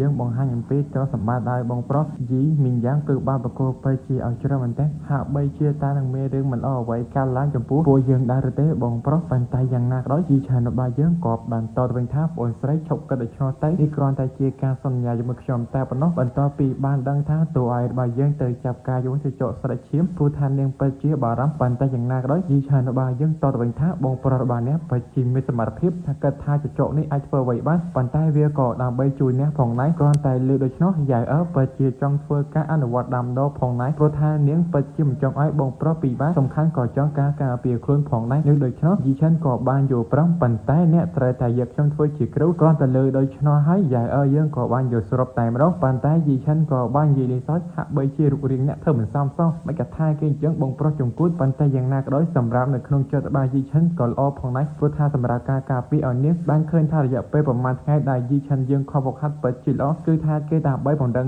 ជាមួយរាងកាយរបស់គេទៅកន្លែងភ្នំជាមួយនឹងបងប្រុសយីមីងយ៉ាងនោះព្រោះថាវាពិតជាគ្រោះថ្នាក់ជាខ្លាំងជាមួយនឹងស្មៅធូរយន់នេះវាពិតជាល្អក្នុងកម្មការសមត្ថភាពរបស់ខ្ញុំសំខាន់នៅពេលនោះយើងក៏បានប្រកល់ជួយនឹងផ្លែអ្វីទេដែលនាងទើបតែរើសបានប៉ុន្តែយ៉ាងណាក៏ដោយឲ្យសារតែនៅទៅនោះវាពិតជាមានគ្រោះថ្នាក់ខ្ញុំក៏ត្រូវពឹងផ្អែកលើកម្លាំងរបស់ខ្លួនក៏បានសេជាមួយនឹងអាស្មៅធូរយន់នឹងប៉ុន្តែស៊ីវាក្តៅផងរីជាមួយនឹងស្អុយរឿងថាដូចមិនដែលស៊ីដែរបានឃើញថាគេក៏បានស្លាប់បានទៅប៉ុន្តែពេលដែលយីឆានរបស់យើងនៅពីការសម្លាប់ក៏មានការគូសទ្វារជាខ្លាំងការពិតទៅគឺជាលោកពូម្នាក់បានប្រាប់ថាយ៉ៅអើស្រាប់តែបាត់ខ្លួននៅពេលតែឡើងទៅភ្នំសំខាន់ត្រូវបានសត្វចម្លែកគឺបានចាប់ផងហើយគ្រាន់តែលើដូចឆ្នោយយីឆានរបស់យើងគឺបានស្ទុះរត់ទៅយ៉ាងលឿនតាមម្ដងក៏បានឃើញជាមួយនឹងខ្សែមួយខ្ញុំសុំហៅខ្សែល្បឿនមកទៅហើយបើជាខ្សែល្បឿននេះវាពិតជាលឿនមែនទែនយីឆានរបស់យើងគេពិតជាពិបាកតាមតនណាស់ព្រោះថាណាមួយរាងកាយរបស់គេហាក់បីដូចជាឈឹកដល់កណ្ដែនកំណត់ជាមួយនឹងការរត់របស់គេបាត់ទៅហើយប៉ុន្តែយ៉ាងណាក៏ដោយបានឃើញថាអាសត្វសេះលឿននោះវាក៏បានរត់មកដល់កន្លែងច្រាំងថ្មមួយមិនដឹងថាវាចង់ធ្វើអ្វីទេប៉ុន្តែបានឃើញថាវាក៏បានទម្លាក់ចំពោះយ៉ៅអើយើងផងដែរគ្រាន់តែឃើញដូច្នោះហើយយីឆានរបស់យើងក៏បានលូតចុះជាមួយនឹងការឡើងអ្វីទេទៅការរាងកាយរបស់គេស្ទុះដូចជាមួយអាសេះលឿននេះជាខ្លាំងព្រោះថាល្បឿនរបស់គេកើនឡើងជាខ្លាំងតែម្ដងអាចថាគេក៏បានដោះឡើងជាមួយនឹងសមត្ថភាពសេះល្បឿនមួយនោះផងដែរហើយបានឃើញថានោះហើយជាអ្វីដែលដូចមាននិយាយនឹង គឺជាមួយធម្មពលនោះការបើទៅនេះវាគ្រាន់តែជាការយល់សប្តិរបស់ជីឆានរបស់យើងតែប៉ុណ្ណោះឃើញដូច្នោះយ៉ាពិតជាមានការបារម្ភជាខ្លាំងប៉ុន្តែយ៉ាងណាក៏ដោយនាងបានប្រាប់ថាបងប្រុសគឺបាត់សម្រាប់គឺបាត់សម្រាប់អស់រយៈពេលគឺមួយយប់ជាងហើយណាហើយនាងក៏មានការបារម្ភផងដែររើតែហៅគ្រូពេទ្យប៉ុន្តែសំណាងឲ្យតែបងស្រីលីនក៏បើទៅនេះហើយបានប្រាប់ឲ្យសំខាន់គាត់ក៏បានឲ្យជាមួយកដាអ្វីទេណែនាំទៅកាន់តួឯករបស់យើងទុកមើលចំពោះការវឹកហាត់របស់គេកុំឲ្យមានការខុសដូចពីមុនទៀតអីអញ្ចឹងណាកម្មខាងនេះវិញបានឃើញថាយីឆិនយើងគឺកំពុងតែវឹកហាត់ជាមួយជំនាញល្បឿនរបស់គេវាពិតជាចាស់បន្ទាប់ពីបានស៊ីអាស្មានេះហើយទទួលបានជាមួយសកម្មភាពស្ទះដ៏អស្ចារ្យមួយនេះផងទៀតហាក់បីជាពិតជាលឿនមែនទែនល្បឿនរបស់គេហាក់បីជាគុណអំពីជាមួយនឹងអ្នកដែលនៅកម្រិតទី3កម្ពុជាក៏អាចកាត់ថាមិនអាចនិយាយឆ្នេះជាមួយនឹងយីឆិនរបស់យើងផងដែរដូច្នេះសូម្បីតែដំណាក់កាលឬអាចហៅថាកម្រិតទី4ដំបូងយីឆិនរបស់យើងក៏អាចរត់គេចបានផងដែរមើលទៅពួកដែលអាចទៅចោលស្រីឃ្លានឈាមនោះវាក៏មិនអាចធ្វើអ្វីពីខ្ញុំបានផងដែរព្រោះថាវាពិតជាល្អបន្ទាប់ពីទទួលបានជាមួយសមត្ថភាពសេះនេះដ៏អស្ចារ្យដូច្នោះប៉ុន្តែយ៉ាងណាក៏ដោយបន្ទាប់ពីធ្វើដូច្នោះខ្ញុំនឹងមានប្រាក់ច្រើនអត់ទេណាព្រោះថាការចំណាយជំនួសអូសថពីពិតជាច្រើនសំខាន់វាក៏ហត់ផងដែរប៉ុន្តែខ្ញុំពិតជាមិនចោះចាញ់ទេខ្ញុំក៏ត្រូវយកជំនួសខ្ញុំក៏ត្រូវតែយកមួយស្មៅយ៉ានយន់ផងដែរបានឃើញថាគេក៏បានមកនិយាយជាមួយបងប្រុសយីមីងយ៉ាងផងដែរបន្ទាប់មកក៏បានណែនាំពួកគេទាំងអស់គ្នាតាមដងទៅដូចជាឈ្មោះដោយពួកគេម្នាក់ឈ្មោះយីឈុនយុនមួយទៀតគឺយីឈិនវូហើយបីជាពួកគេសុទ្ធតែជាមិត្តភក្តិល្អរបស់ខ្ញុំហើយគាត់ក៏បានណែនាំម្នាក់ទៀតដែលប៉ែកហ្នឹងវាក៏ជាអ្នកកម្រិតទី4ផងដែរដោយវាស្ថិតនៅកម្រិតកំពូលដែលហ្នឹងវាយកពីគ្រូសាលីនដោយវាឈ្មោះថាលីងមីងហើយបីជាវាក៏ស្ថិតនៅកម្រិតទី4ស្មើនឹងអាប៉ែកយីមីងយ៉ាងរបស់យើងផងដែរបន្ទាប់មកតួឯករបស់យើងក៏បានណែនាំខ្លួនថានៅកម្រិតទី3គ្រាន់តែលើដូច្នោះអាប៉ែកមកពីគ្រូសាលីនបាយជានិយាយមើងងាយចំពោះយីឆានរបស់យើងបរោយថាបីជាយ៉ាងណាក៏ដោយមីងយ៉ាងយើងក៏ខំណែនាំថាគាត់ពិតជាល្អក្នុងការដើម្បីជួយពួកយើងពីរឿងនេះប៉ុន្តែអាប៉ែកមកពីគ្រូសាលីនវាហាក់បីជាមើងងាយជាខ្លាំងចំពោះយីឆានរបស់យើងហើយថាសារថាវានិយាយដូច្នោះហើយយីឆានយើងក៏បាយថាដូច្នេះខ្ញុំនឹងបង្ហាញពីសមត្ថភាពរបស់អ្នកមើលវាយទៅកាន់ថ្មនោះមកដៃតាមរងឡើងខ្ទេចបាត់ហើយអាប៉ែកនឹងពិតជាភ្ញាក់ផ្អើលហើយវាក៏មិនចង់និយាយច្រើនតែដើរទៅតាមរងទៅហាក់បីជាពួកគេទាំងអស់នេះក៏បានទៅសារអំពីយីឆានរបស់យើងដែលវាយឆ្នាប៉ែកអីគេឈ្មោះថាយីរូនឹងហាក់បីជាចំត្រែ3ដៃតែប៉ុណ្ណោះប៉ុន្តែពួកគេក៏បាននិយាយពីអាប៉ែកម្នាក់ដែលមកពីគ្រូសាលីនផងដែរហើយអ្វីបានជាបងយីមីងយានយីមីងយ៉ាងនោះអាប៉ែនឹងមកជាមួយព្រោះថាពួកគេបណ្ដាឆ្នាំក្រេកនេះគ្រូសារបស់ពួកគេទាំងសងខាងសុទ្ធតែមានចំនួននឹងគ្នាទៅវិញទៅមកប៉ុន្តែអ្វីបានជានាំមកយីមីងយ៉ាងក៏បានប្រាប់ថាការបើទៅពួកគេទាំងពីរនាក់សុទ្ធតែរកឃើញអវត្ថុនោះគឺដំណើរគ្នាតាមម្ដងហើយដូច្នេះក៏បាននាំមកប៉ុន្តែមិនអីទេណាមួយវាក៏ស្ថិតនៅក្នុងទឹកដីរបស់យើងផងដែរប៉ុន្តែគេក៏បានឃើញខ្លាលខិនខ្មៅពំជាមួយនឹងការអូគីដេផងដែរឲ្យទោះបីជ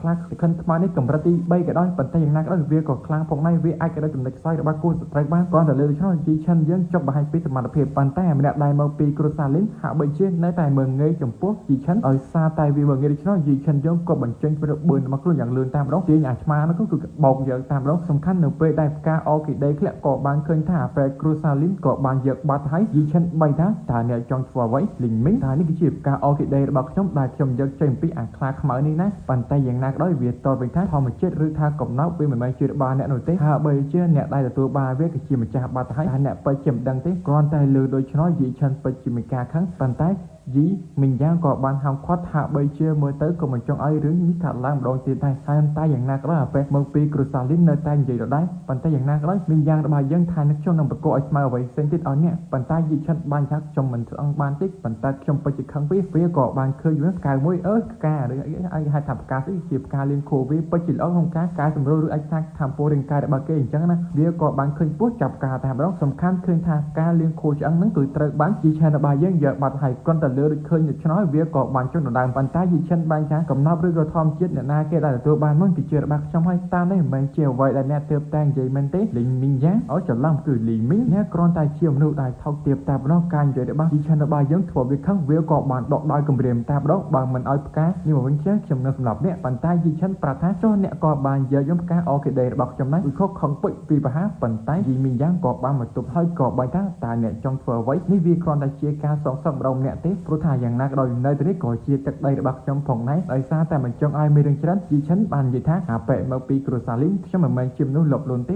ដូច្នេះពួកយើងដោះដូរគ្នាទៅទាំងពួកគេក៏បានយកព្រមប៉ុន្តែនៅក្នុងចិត្តអាប៉ែហ្នឹងពិតជាការខឹងអញនឹងសម្លាប់ពួកឯងម្ដងម្នាក់ហើយក៏បានការបង្ហាញឃើញថាឥឡូវនេះពួកគេក៏បានចាំដើមនិយាយពីផែនការគឺដើម្បីទៅកាន់កន្លែងចូលស្រែខៀនឈាមនេះសំខាន់ពួកគេក៏បានរៀបចំជាផ្ទះដើម្បីបញ្ឆោតពួកគេចាចេញពីទីនោះនិងផ្ដល់ ជាមួយថ្នាំមួយគឺដើម្បីឲ្យទៅកាន់តួឯករបស់យើងបន្ទាប់ពីដាក់ថ្នាំនោះទៅបានឃើញថាចចទាំងអស់នោះពួកគេនឹងអាចឬក៏អាចកម្រើជាមួយនឹងចរណារបស់គេបានឬទេហើយបានឃើញថាឥឡូវនេះពួកដែលចចនោះក៏បានតាក់ទាញទៅដល់នុយដោយពួកគេបញ្ឆោតបានឃើញថាពួកគេក៏បានចាប់ការទៅកាន់ចចស្រ័យឈាមនោះទាំងអស់តាមម្ដងទៅក៏មកអ្វីគ្រប់យ៉ាងគឺឲ្យទៅកាន់ជីឆានរបស់យើងជីឆានក៏បានមកដល់សំខាន់ក៏បានស្ពាក់ជាមួយនឹងរោមរបស់ចផងដែរគឺកុំឲ្យពួកអាដៃទាំងអស់នោះធំក្លិនជាមួយនឹងក្លិនរបស់គេហើយបីជាក៏មានចចមកបុយផងដែរប៉ុន្តែអាចធំក្លិនបានទេបន្ទាប់ពីបានបញ្ឆោតចេញអស់បាត់ទៅហើយជីឆានក៏បានដើរប៉ុន្តែសង្ឃឹមថាកូនចៅដែលនៅទៅនោះពិតជាមិនច្រើនទេប៉ុន្តែខ្លួនក៏បានដឹងថានៅពេលដែលចមានកូនវាពិតជាការនឹងគួរឲ្យភ័យខ្លាចមែនទែននៅពេលដែលដើរទៅដល់នៅកន្លែងមាត់ល្អបានឃើញថាមានតែចស្រែកឃ្លានឈាមតែ2ក្បាលតែប៉ុណ្ណោះដូចឆ្លើយចាប់ការយ៉ាងងាយស្រួលតាមម្ដងប៉ុន្តែនៅទីខាងក្នុងនោះវាពិតជាធំមែនទែនគាត់ភ្ញាក់ផ្អើលហើយក៏បានឃើញចំពោះចរួមជាមួយនឹងស្មៅយ៉ាងយន់ផងដែរវាពិតជាចាស់ហើយយ៉ាងណាក៏ដោយខ្ញុំក៏ដើម្បីជួយបងស្រីរបស់ខ្ញុំកាត់បន្ថយភាពត្រជាក់ណាមួយទៀតគឺដើម្បីយកឈ្នះចំពោះនៅក្នុងការប្រកួតក្បាច់គុនត្រកោខ្ញុំមិនចង់ឲ្យពួកគេមើលងាយខ្ញុំទៀតទេបន្ទាប់មកប្រឹងជាអាជីវរដ្ឋទឹកថ្នាំនោះប៉ុន្តែបានឃើញថាចញីនោះក៏បានចាប់ផ្ដើមដឹងខ្លួនប៉ុន្តែវាបានហត់ទៅវាស្មានថាយីឆានរបស់យើងគឺជាចដូចគ្នាវាដែរអញ្ចឹងក៏បានចាប់ផ្ដើមលឹកតែម្ដងទៅគឺដោយសារតែមិនចិត្តចឹងគិតច្រើនអីចឹងណាប៉ុន្តែសម្រាប់យីឆានរបស់យើងមិនដឹងថាប្រឡងហោះទៅដល់ស៊ីវឡដល់ណាដល់ណៃទេម៉ែអើយប៉ុន្តែយ៉ាងណាដោយថ្មីយ៉ាងណាផែនការរបស់គេត្រូវតែទទួលជោគជ័យគេបានចាប់ផ្ដើមចាក់ជន់ទឹកថ្នាំនោះកុំបីអាចចនឹងចាប់ផ្ដើមធ្វើចលនាបានបន្ទាប់ពីបានដេកជាមួយនឹងស្មៅយ៉ាងយន់ប្រហែលជាង30ហើយលោកក៏បានឆ្លៃផងដែរព្រោះថាមួយដើមលោកបាន3000តម្លឹងអីជាងណាតមកក៏បានដើរចេញពីទីនោះទាំងដោយសុវ័យចិត្តតែម្ដងហើយក៏បានឡើងលើកំពូលភ្នំដែលពួកគេនិយាយថានឹងចងចាំនឹងមកអង្គុយចាំនៅទីនេះហើយអ្វីពួកគេក៏មិនទាន់មើលទៀតប៉ុន្តែក៏បានឃើញបរិបម្នាក់បានដើរមកហើយក៏បានសរសើរអំពីយីឆានរបស់យើងពិតជាយកបានច្រើនមែនទែនហើយអាប៉ែតនោះគឺគ្មានពីណាឆ្ងាយទេគឺជាអាប៉ែតលីងមីងនឹងហើយហាបីជាវាក៏មកតែស្អែកហើយក៏បានសួរថាចុះមិត្តភ័ក្តិរបស់ខ្ញុំនិងអ្នកផ្សេងទៀតវាតទៅវិញថាវាប្រហែលគឺស្លាប់បាត់ទៅហើយគឺដោយសារតែវាបានដាក់ថ្នាំប៉ុន្តែថ្នាំនោះវាដាក់ជ្រុលដៃគេឥឡូវនោះស្លាប់សំខាន់វាក៏បានដាក់ឈាមគឺនៅទៅនោះផងដែរបន្ទាប់ពីទៅស្រែកឈាមទៅដល់ទីនោះបានឃើញថា3អ្នកនោះត្រូវស្លាប់គ្រាន់តែលើដូច្នោះយីឆានពេញជាការខឹងតើអ្នកមិនខ្លាចប៉ះពាល់ដល់វិញគ្រួសារទាំងពីរទេប៉ុន្តែវាមិនខ្វល់ទេព្រោះថាគ្រួសារពួកគេទាំងពីរគឺត្រូវបានឆ្លុះគ្នាបាត់ហើយសម្រាប់អ្នកក៏គ្មានអ្វីគួរឲ្យភ័យខ្លាចផងដែរហើយបានឃើញថាអាប៉ែលីងមីងហ្នឹងវាគឺមិនចង់ឲ្យជីឆានរបស់យើងក៏រស់យូរនោះទេយ៉ាងណាក៏ដោយការសម្លាប់គេព័ត៌ដែងតែទេគិតថាពួកអញនៅគ្រូសាររបស់ពួកឯងនឹងដឹងមែនទេវាគឺយកខ້ອຍអញនឹងឲ្យពួកចចនោះស៊ីពួកឯងនោះវិញនឹងបានបិទដានទៅទាំងអស់ប៉ុន្តែលបឿនរបស់ប៉ែលីងមីងនេះពិតជាលឿនមែនទែនប៉ុន្តែយ៉ាងណាក៏ដោយយីឆានរបស់យើងក៏លឿនផងដែរអាចគិតអំពីការវាបហាហើយក៏បានសងវិលមកដៃកណ្ដាលពោះផងដែរវាពិតជាមានការភ្ញាក់ផ្អើលតើនេះវាអាចទៅរួចបរបៀបណាអ្នកពេជាអាចគិតអំពីការវាបហាលបឿនដែររបស់ខ្ញុំអ្នកគ្រាន់តែស្ថិតនៅកម្រិតទី3ហ្នឹងប៉ុន្តែយីឆានយើងតតវិញថាអ្នកកុំមើងងាយចំពោះខ្ញុំឲ្យសោះប៉ុន្តែយ៉ាងណាក៏ដោយវាតតវិញថាខ្ញុំទទួលស្គាល់ដែលដំបូងនេះខ្ញុំពិតជាមើងងាយនេះប៉ុន្តែអ្នកគ្រាន់តែកម្រិតទី3នោះទេអ្នកគិតថាអាចតាមតខ្ញុំកម្រិតទី4វាបើមិនចេញ4របស់វាឡើងលឿនតាមដងរត់ជុំវិញចំពោះជីឆានរបស់យើងហាក់បីជាជីឆានក៏មិនអាចតាមទាន់ជាមួយអាប៉ែនេះផងដែរព្រោះថាល្បឿនរបស់វាពិតជាខ្ពស់ជាងជីឆានរបស់យើងទៅទៀតប៉ុន្តែជីឆានរបស់យើងក៏នៅអាចបន្តគេចផុតប៉ុន្តែហាក់បីជាគេអាចរួមបញ្ចូលvớiថាមពលនៅជាក្បាច់ទេសក្បាច់គុនរបស់គេបាទហើយយ៉ាងណាក៏ដោយជំនាញដើររបស់អាប៉ែលីងមីងនេះក៏ខ្លាំងផងដែរទោះបីជាជីឆានយើងខំរត់នៅតែវាអាចវាប្រហែលចំផងដែរមើលទៅហាក់បីជាអាប៉ែនេះពិតជាលឿនមិនដឹងថាយីឆានរបស់យើងនឹងអាចយកឈ្នះចំពោះអាប៉ែនឹងដែរឬទេប៉ុន្តែយ៉ាងណាក៏ដោយយីឆានរបស់យើងបានដឹងថាវាកម្រិតទី4ព្រោះថាខ្លួនពិតជាពិបាកយកឈ្នះវាជាខ្លាំងយ៉ាងណាក៏ដោយជាមួយនឹងល្បឿនសេះលឿនរបស់ខ្លួនទើបតែរៀនមក20% តែប៉ុណ្ណោះដូច្នេះមានតែវិធីមួយគត់នោះគឺមិនដឹងថាវិធីអ្វីទេក៏បានរត់ចាក់ចេញពីអាប៉ែលីងមីងនេះតាមដងទៅការប៉ែតែគេគឺស៊ីជាមួយស្មៅយ៉ាងយន់នេះហើយគឺដើម្បីបង្កើតសមត្ថភាពរបស់គេគឺជាអាល្បឿនសេះហ្នឹងហើយបានឃើញថារាងកាយរបស់គេបញ្ចេញពីលឺជានឹងតាមពោសេះចាប់ដើមបង្កើតក្នុងរជាមុនល្បឿនរបស់គេពិតជាលឿនមែនទែនសូម្បីតែចលនារត់របស់អាប៉ែលីងមីងហាបីជាយីឆានរបស់យើងពិតជាអាចតាមទាន់បានហើយបានឃើញថាយីឆានរបស់យើងជាជំកំដប់ដៃរបស់ខ្លួនដាក់វាម្ដាយគឺឡើងខ្ទៀតបាត់ទៅហើយឥឡូវនេះដល់ពេលយីឆានរបស់យើងគឺចាប់ដើមសម្លាប់វាម្ដងប៉ុន្តែយ៉ាងណាក៏ដោយវាក៏បានប្រាប់ថាតើអ្នកពិតជាហ៊ានសម្លាប់ខ្ញុំឪពុករបស់ខ្ញុំគឺជាព្រឹទ្ធាចារ្យខាងក្នុងនៃគ្រួសារលីនណាតើអ្នកពិតជាហ៊ានផងមែនទេបានអ្នកសម្លាប់ខ្ញុំវាពិតជាពិបាករអ្នកប៉ុន្តែយីឆានមិនខ្វល់វាយឲ្យពីប្រមាណដៃហើយបានតតវិញថាយើងឥឡូវនេះស្ថិតនៅកន្លែងវារហូតថាអ្នកគិតថាពួកគេនឹងដឹងខ្ញុំគ្រាន់តែបោះអ្នកឲ្យចូលទៅកាន់ កន្លែងឆ្កែស្រែកឈាមទៅតែវាយ៉ាងម៉េចតែអ្នកដឹងដែរទេថានឹងកាត់ឡើងវាតវិញថាអ្នកដោះលែងខ្ញុំទៅខ្ញុំឲ្យចំពោះកំណត់មួយសូម្បីតែគ្រួសារធំទាំង5ក៏ចង់បានផងដែរយីឆានរបស់យើងពេញឆ្ងល់តើវាជាអ្វីដែលអ្នកគិតថាអាចធ្វើឲ្យជីវិតរបស់អ្នកគឺព្រឹកខ្លួនបានវាបានតវិញថាខ្ញុំមានជួយកំណត់មួយពិតជាអស្ចារ្យដោយសារតែវាខ្ញុំលាក់នៅក្រោយព្រំបើសិនជាអ្នកនាំខ្ញុំទៅទីនោះបានថាខ្ញុំពិតជាអាចនាំអ្នកទៅយកវាបានដូច្នេះក៏បាននាំទៅតាមដងយ៉ាងណាក៏ដោយយីឆានរបស់យើងក៏បានចងវាផងដែរព្រោះថាខ្លាចជាមិនអាប៉ែហ្នឹងវាលេងល្បិចអីចឹងណាក៏បានមកដល់ក៏ជីកយកកំណត់ប៉ុន្តែក៏ឆ្ងល់តានេះជាអ្វីដែលអ្នកគិតថាវាពិតជាមានតម្លៃមែនទេអាហ្នឹងតវិញថាតើអ្នកពិតជាស្គាល់វត្ថុនេះទេដោយវត្ថុហ្នឹងត្រូវបានគេហៅថាខ្យាក្រាមយ៉ាងសិនប៉ុន្តែអាចហៅថាអរិយវេទមន្តក៏បានផងដែរព្រោះថាវាជាការបង្កើតការវិភាគឬក៏ចាប់ទៅត្រូវអីចឹងប៉ុន្តែឈ្មោះវាសំហារ៉េទៅខ្លីៗព្រោះថាវាក៏បែងចែកជា9កម្រិតប៉ុន្តែយ៉ាងណាក៏ដោយគេទទួលបានត្រឹមតែកម្រិតទី1តែប៉ុណ្ណោះប៉ុន្តែកម្រិតទី1នេះវាមិនទាន់ពេញលេញនោះទេបើលក់បានយ៉ាងហោចណាស់ក៏រាប់សែនផងដែរប៉ុន្តែយីឆានយើងប្រាប់ថាខ្លួនចឹងលក់អត់ថ្លៃដែរវាតវិញថានោះហើយជាមូលហេតុដែលចូលមើលទៅនេះគឺដើម្បីយកជាមួយនឹងស្មាញ់យ៉ាងយន់គឺដើម្បីជួសជុលព្រោះថាអាចស្វែងរកអ្នកខ្លះដើម្បីជួសជុលជាមួយនឹងអរ៉េនេះវិញបានអញ្ចឹងណាប៉ុន្តែឥឡូវនេះគិតថាអ្នកពិតជាសំណាក់ដែលទទួលបានជាមួយនឹងអរ៉េនេះប៉ុន្តែដោយសារតែយីឆានយើងមើលទៅដូចថាវាតាក់ទងមួយធម្មពលរបស់ខ្លួនដូច្នោះក៏ប្រឹងទទួលយកជាមួយនឹងអរ៉េនេះហើយវាបានសន្យាថានឹងដោះលែងជាមួយនឹងប៉ែណាំងដូច្នេះឲ្យវាទៅអាហ្នឹងក៏បានអរគុណហើយវាសន្យាថានឹងមិនប្រាប់រឿងនេះទៅកាន់គ្រួសាររបស់វាអត់ដឹងនោះទេហើយវាក៏បានដើរចេញបាត់ទៅប៉ុន្តែអាហ្នឹងវានៅតែមានចិត្តគំនិតដដែលវាក៏បានសរសេរអ្វីមួយគឺដើម្បីប្រាប់ទៅកាន់គ្រួសារលីនរបស់វាគឺដើម្បីបញ្ជូនអ្នកមានជំនាញឬអ្នកខ្លាំងមកចាប់ការពួកគេដែលជាយីឆានរបស់យើងប៉ុន្តែយីឆានយើងក៏បានដឹងខ្លួនចាប់ការវាមុនតែម្ដងអញថាមិនចោះសម្លាប់ឯទេមកពីអាហារនោះទេទោះយ៉ាងណាក៏ដកឲ្យមិនដៃឲ្យសម្លាប់ម្ដងមើលអាឆ្កែនេះវើយប៉ុន្តែនៅពេលដែលអាប៉ែលីងមីងនឹងវាបានភ្ញាក់មកវាបានឃើញថាងាប់បាយបាញ់និយាយច្រើនហ្នឹងដឹងថាងាប់ទៅបានហើយយីឆានរបស់យើងបន្ទាប់ពីអញ្ចឹងហើយក៏បានមកជួយគ្នារបស់គេ3នាក់នេះតែម្ដងទៅបន្ទាប់ពីបានខ្សែរួចគេឲ្យអស់ហើយពួកគេពិតជាមានការខឹងជាខ្លាំងពីអាប៉ែលីងមីងបើសិនជាខ្ញុំបានជួបគេខ្ញុំនឹងចាប់ការវាតែម្ដងយីឆានបានប្រាប់ថាអ្នកលេងបានជួបគេហើយក៏បានរៀបរាប់រឿងជាច្រើនប្រតិកម្មពួកគេព្រោះដៃពិតជាភ្ញាក់ផ្អើលនៅពេលដែលដឹងថាលីងឆានរបស់យើងពិតជាអាចយកឈ្នះបានប៉ុន្តែពួកគេក៏បារម្ភពីយីឆានរបស់យើងផងដែរព្រោះថាវាអាចនឹងប៉ះពាល់ទៅដល់យីឆានរបស់យើងនិងប្អូនស្រីរបស់គេផងដែរប៉ុន្តែយ៉ាងណាក៏ដោយមិត្តភក្តិរបស់គេក៏បាយថាមិនអីទេបើមានរចោលពួកយើងពិតជាជួយអ្នកយ៉ាងណាក៏ដោយយីឆានប្រាប់ថាដូច្នេះយើងគួរតែចែកចំពោះស្មៅយ៉ាងយន់នេះទៅប៉ុន្តែបរិយាទាំងអស់នេះបានប្រាប់ថាអ្នកបានជួយយើងសំខាន់ក៏សង្គ្រោះជីវិតពួកយើងទៀតដូច្នេះពួកយើងពិតជាមិនចង់បានទេប៉ុន្តែយីឆានតបវិញថាអត់ទេពួកយើងគឺបានសងព្រេងជាមួយគ្នាអាចថាហៅបងប្អូនក៏ល្អដែរប៉ុន្តែវាក៏ឈិតដល់ចំពោះការប្រកួតក្បាច់គុណផងដែរទោះសង្ឃឹមថាអ្នកនរគ្នានឹងយកហើយវាក៏ជាការអរគុណសម្រាប់ខ្ញុំដោយសារតែឃើញពីទឹកចិត្តល្អដូច្នោះឈិនវូគឺឈិនវូពិតជាមានការអរជាខ្លាំងហើយក៏មានការយំជាខ្លាំងអីអញ្ចឹងណា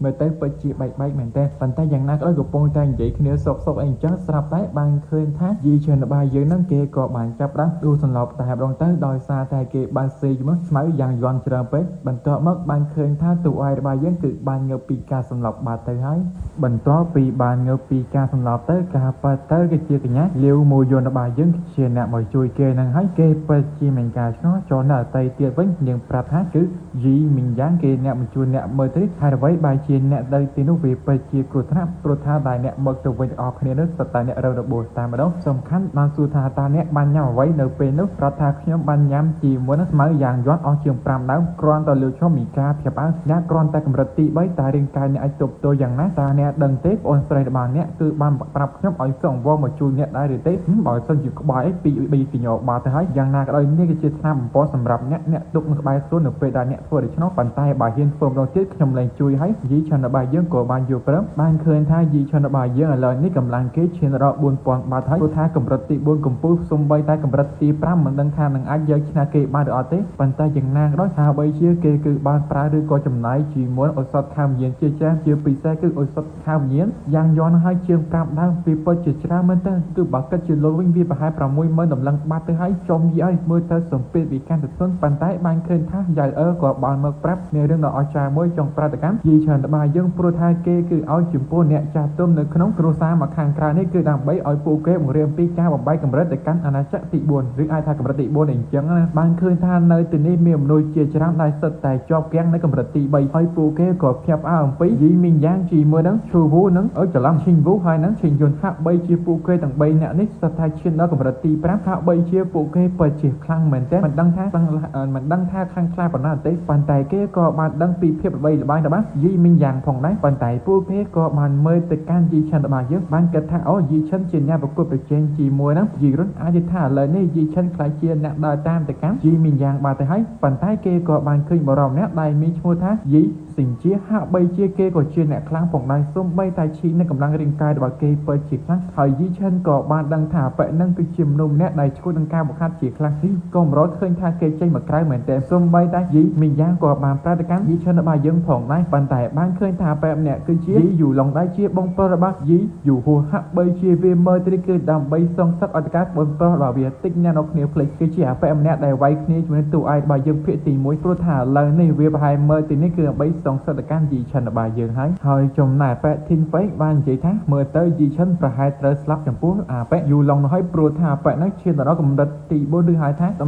ាពាក់កណ្ដាលបាត់ហើយវាពិតជាចាស់យ៉ាងណាដោយវាបាននិយាយថាឥឡូវនេះតើអ្នកពិតជាបានដឹងពីកំហុសរបស់អ្នកទេខ្ញុំមើលទៅនេះក៏ដើម្បីសងពីរឿងនេះផងដែរមើលទៅខ្ញុំត្រូវតែចម្រាស់អំពីរឿងនេះប៉ុន្តែពួកគេបាយថាមិនក៏អ្នកធ្វើឲ្យឆ្នោះប៉ុន្តែយ៉ាងណាក៏ដោយយីឆិនប្រតិកម្មចេញវូថាបងប្រុសកុំភ័យអីទុកឲ្យខ្ញុំទៅចុះតើអ្នកហ៊ានប្រកួតគ្នាចំពោះខ្សែវានៅពួកលើការប្រកួតឬអត់បើសិនជាខ្លាចកុំនិយាយចឹងវាក៏បានតបវិញថាដូចថាយកប្រឹងខ្ញុំតអ្នក3ស្នៀតមុនទៀតប៉ុន្តែយីឆិនចឹងបាយថាអូតើអ្នកពិតជាឆ្នោះខ្ញុំតអ្នកកំពុះ10ស្នៀតពួកគេពិតជាមានការភ្ញាក់ផ្អើលប៉ុន្តែយូឡុងមានការសប្បាយចិត្តបើដូច្នោះហើយកុំបន្ទោសអញណាមិនចេញជាមួយនឹងជំនាញរបស់គេប្រើជាដៃរបស់គេដូចជាអ្វីទេសំខាន់វាយទៅកាន់យីឆិនរបស់យើងដូចជាគ្មានអ្វីកើតឡើងសោះហើយបាយថាឯជុកមានចលនាផ្សេងទៀតទៅពួកដៃណៃកំពុងតែមើលបានគិតថាប្រហែលយីឆិនយើងពិតជាមិនអាចទប់ទល់បានទេប៉ុន្តែហាក់បីជាមើលទៅអ្វីយូឡុងមិនអាចធ្វើអ្វីចំពោះយីឆិនបានទេយ៉ាងណាក៏ដោយពួកគេពិតជាមានការឆ្ងល់ហើយអ្វីបែរជាគេគ្រាន់តែកម្រិតទី3សមអាចធ្វើអ្វីបានចឹងប៉ុន្តែយូឡុងនៅតែមិនចោលចាញ់ខ្ញុំមិនជឿថាគេពិតជាខ្លាំងនោះទេបង្កើតជាមួយល្បឿនរបស់ខ្ញុំម្ដងប៉ុន្តែល្បឿនរបស់គេនៅតែបានឃើញថាយីឆិនរបស់យើងនៅតែអាចតាមទាត់ទៀតយ៉ាងណាក៏ដោយគេបានយ៉ាងលឿនវាបហាពីក្រៃខ្នោះប៉ុន្តែមិនអាចធ្វើអ្វីបាននោះទេយីឆិនបានតបវិញថាតានេះមិនទេអ្នកជួយចិត្តតែប្រល្បិតថោកទៀតឥឡូវនេះវាឈិតគ្រប់ចំពោះ10ចរណាបាត់ហើយវាគួរតែដល់វេនខ្ញុំហើយមែនទេឥឡូវនេះវានៅសល់តែ3ចរណាទៀតតែប៉ុណ្ណេះដូច្នោះវាមិនអោយខាត់ពេលនោះទេដូច្នោះអញនឹងសម្លាប់ឲ្យបានតែម្ដងបញ្ចេញជាមួយជំនាញដ៏កម្ពូលរបស់វាតែម្ដងគឺការបណ្ដឹងជាមួយជំនាញរបស់គេមើលទៅសំបីតាវាក៏អាចថានឹងពិបាកផងដែរប៉ុន្តែវាដោយសារតែមិនចោលចាញ់ដូច្នោះក៏បានវាបហាទៅកាន់យីឆិនរបស់យើងទាំងកំរោតែម្ដងបានឃើញថាយីឆិនរបស់យើងគឺចាប់ការជួបពណ៌ប៉ែតមួយយូរនោះត្រឹមតែមួយកំដាប់ដៃតែប៉ុណ្ណោះគឺបានដេកស្ប៉ាកបាត់ហើយវាពិតជាខ្សោយមែនតែអ្នកដែលកំពុងតែមើលភ្ជាប់ឲ្យយីឆិនពេញគ្រាន់តែគណៈការទី3ពិតជាអាចយកឈ្នះកម្រិតទី4តែនេះវាពិតជាអាចរួចរបៀបណាទៅតែយីឆិនគេពិតជាខ្លាំងដល់ថ្នាក់នេះផងមែនទេមើលទៅជាមួយទេពកោសល្យរបស់គេពិតជាអាចារ្យមែនទេយីឆិនរបស់យើងបីថាតើអ្នកណាគេជាអ្នកបង្ខំបង្ខូចឈ្មោះរបស់ខ្ញុំតាមពីអាចារ្យរាំតែជាអ្នកមែនទេយូហួរប៉ុន្តែយូហួរតទៅវិញថាអ្នកកុំចេះតែនិយាយខ្ញុំពិតជាមិនបានដឹងអ្វីនោះទេខ្ញុំគ្រាន់តែប្រាំពីការសង្សឹកឲ្យបងប្រុសខ្ញុំតែប៉ុណ្ណោះយីឆិនគិតតែជាពីណាគេប៉ុន្តែយ៉ាងណាក៏ដោយមិត្តភ័ក្តិរបស់គេប្រាប់ថាអូយមិនបាច់ខ្វល់ទេយ៉ាងណាក៏ដោយអ្នកព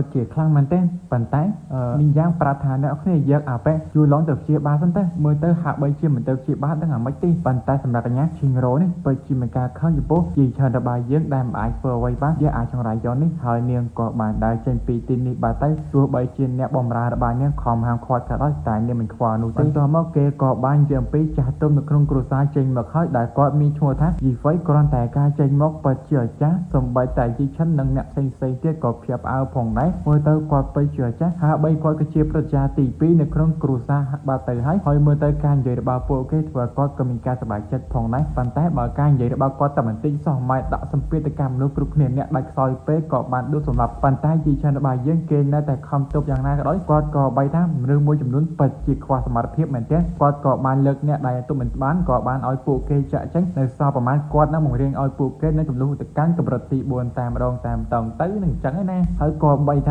ាសិស្សដែលនៅសល់ត្រៀមទៅបើសិនជាអ្នកគ្នាអាចយល់ដឹងអំពីការបង្រៀនរបស់ខ្ញុំបានថាអ្នកពិតជាអាចទម្លុះទៅកាន់កម្រិតទី4ដោយជាមួយនឹងការដាក់សម្ពាធរបស់ខ្ញុំបានបើអ្នកមិនអាចទ្រាំទ្របាននោះទេអ្នកគ្រាន់តែបោះបង់វាចោលទៅវាគ្មានអ្វីគួរឲ្យខ្វាយអៀននោះទេបន្ទាប់មកគាត់ក៏បានចាប់ផ្ដើមបង្រៀនជាមួយនឹងពួកគេហើយសំខាន់ក៏បានដាក់សម្ពាធទៅកាន់ពួកគេទាំងអស់គ្នាផងដែរជីឆិនកំពុងតែមានការភ្ញាក់ផ្អើលគេបានគិតថាខ្ញុំតែងតែច្របូកច្របល់នៅក្នុងការយល់ដឹងពីកម្រិតទី4ប៉ុន្តែឥឡូវនេះហាក់បីជាក្នុងចិត្តរបស់គេគឺបោះជំរះទាំងអស់បាត់ហើយ ប៉ុន្តែក៏មើលសម្ពាធដែលដាក់មកពិតជាខ្លាំងមែនទែនសូម្បីតែយីឆិនក៏បានគិតថាមើលទៅសម្ពាធវាជិត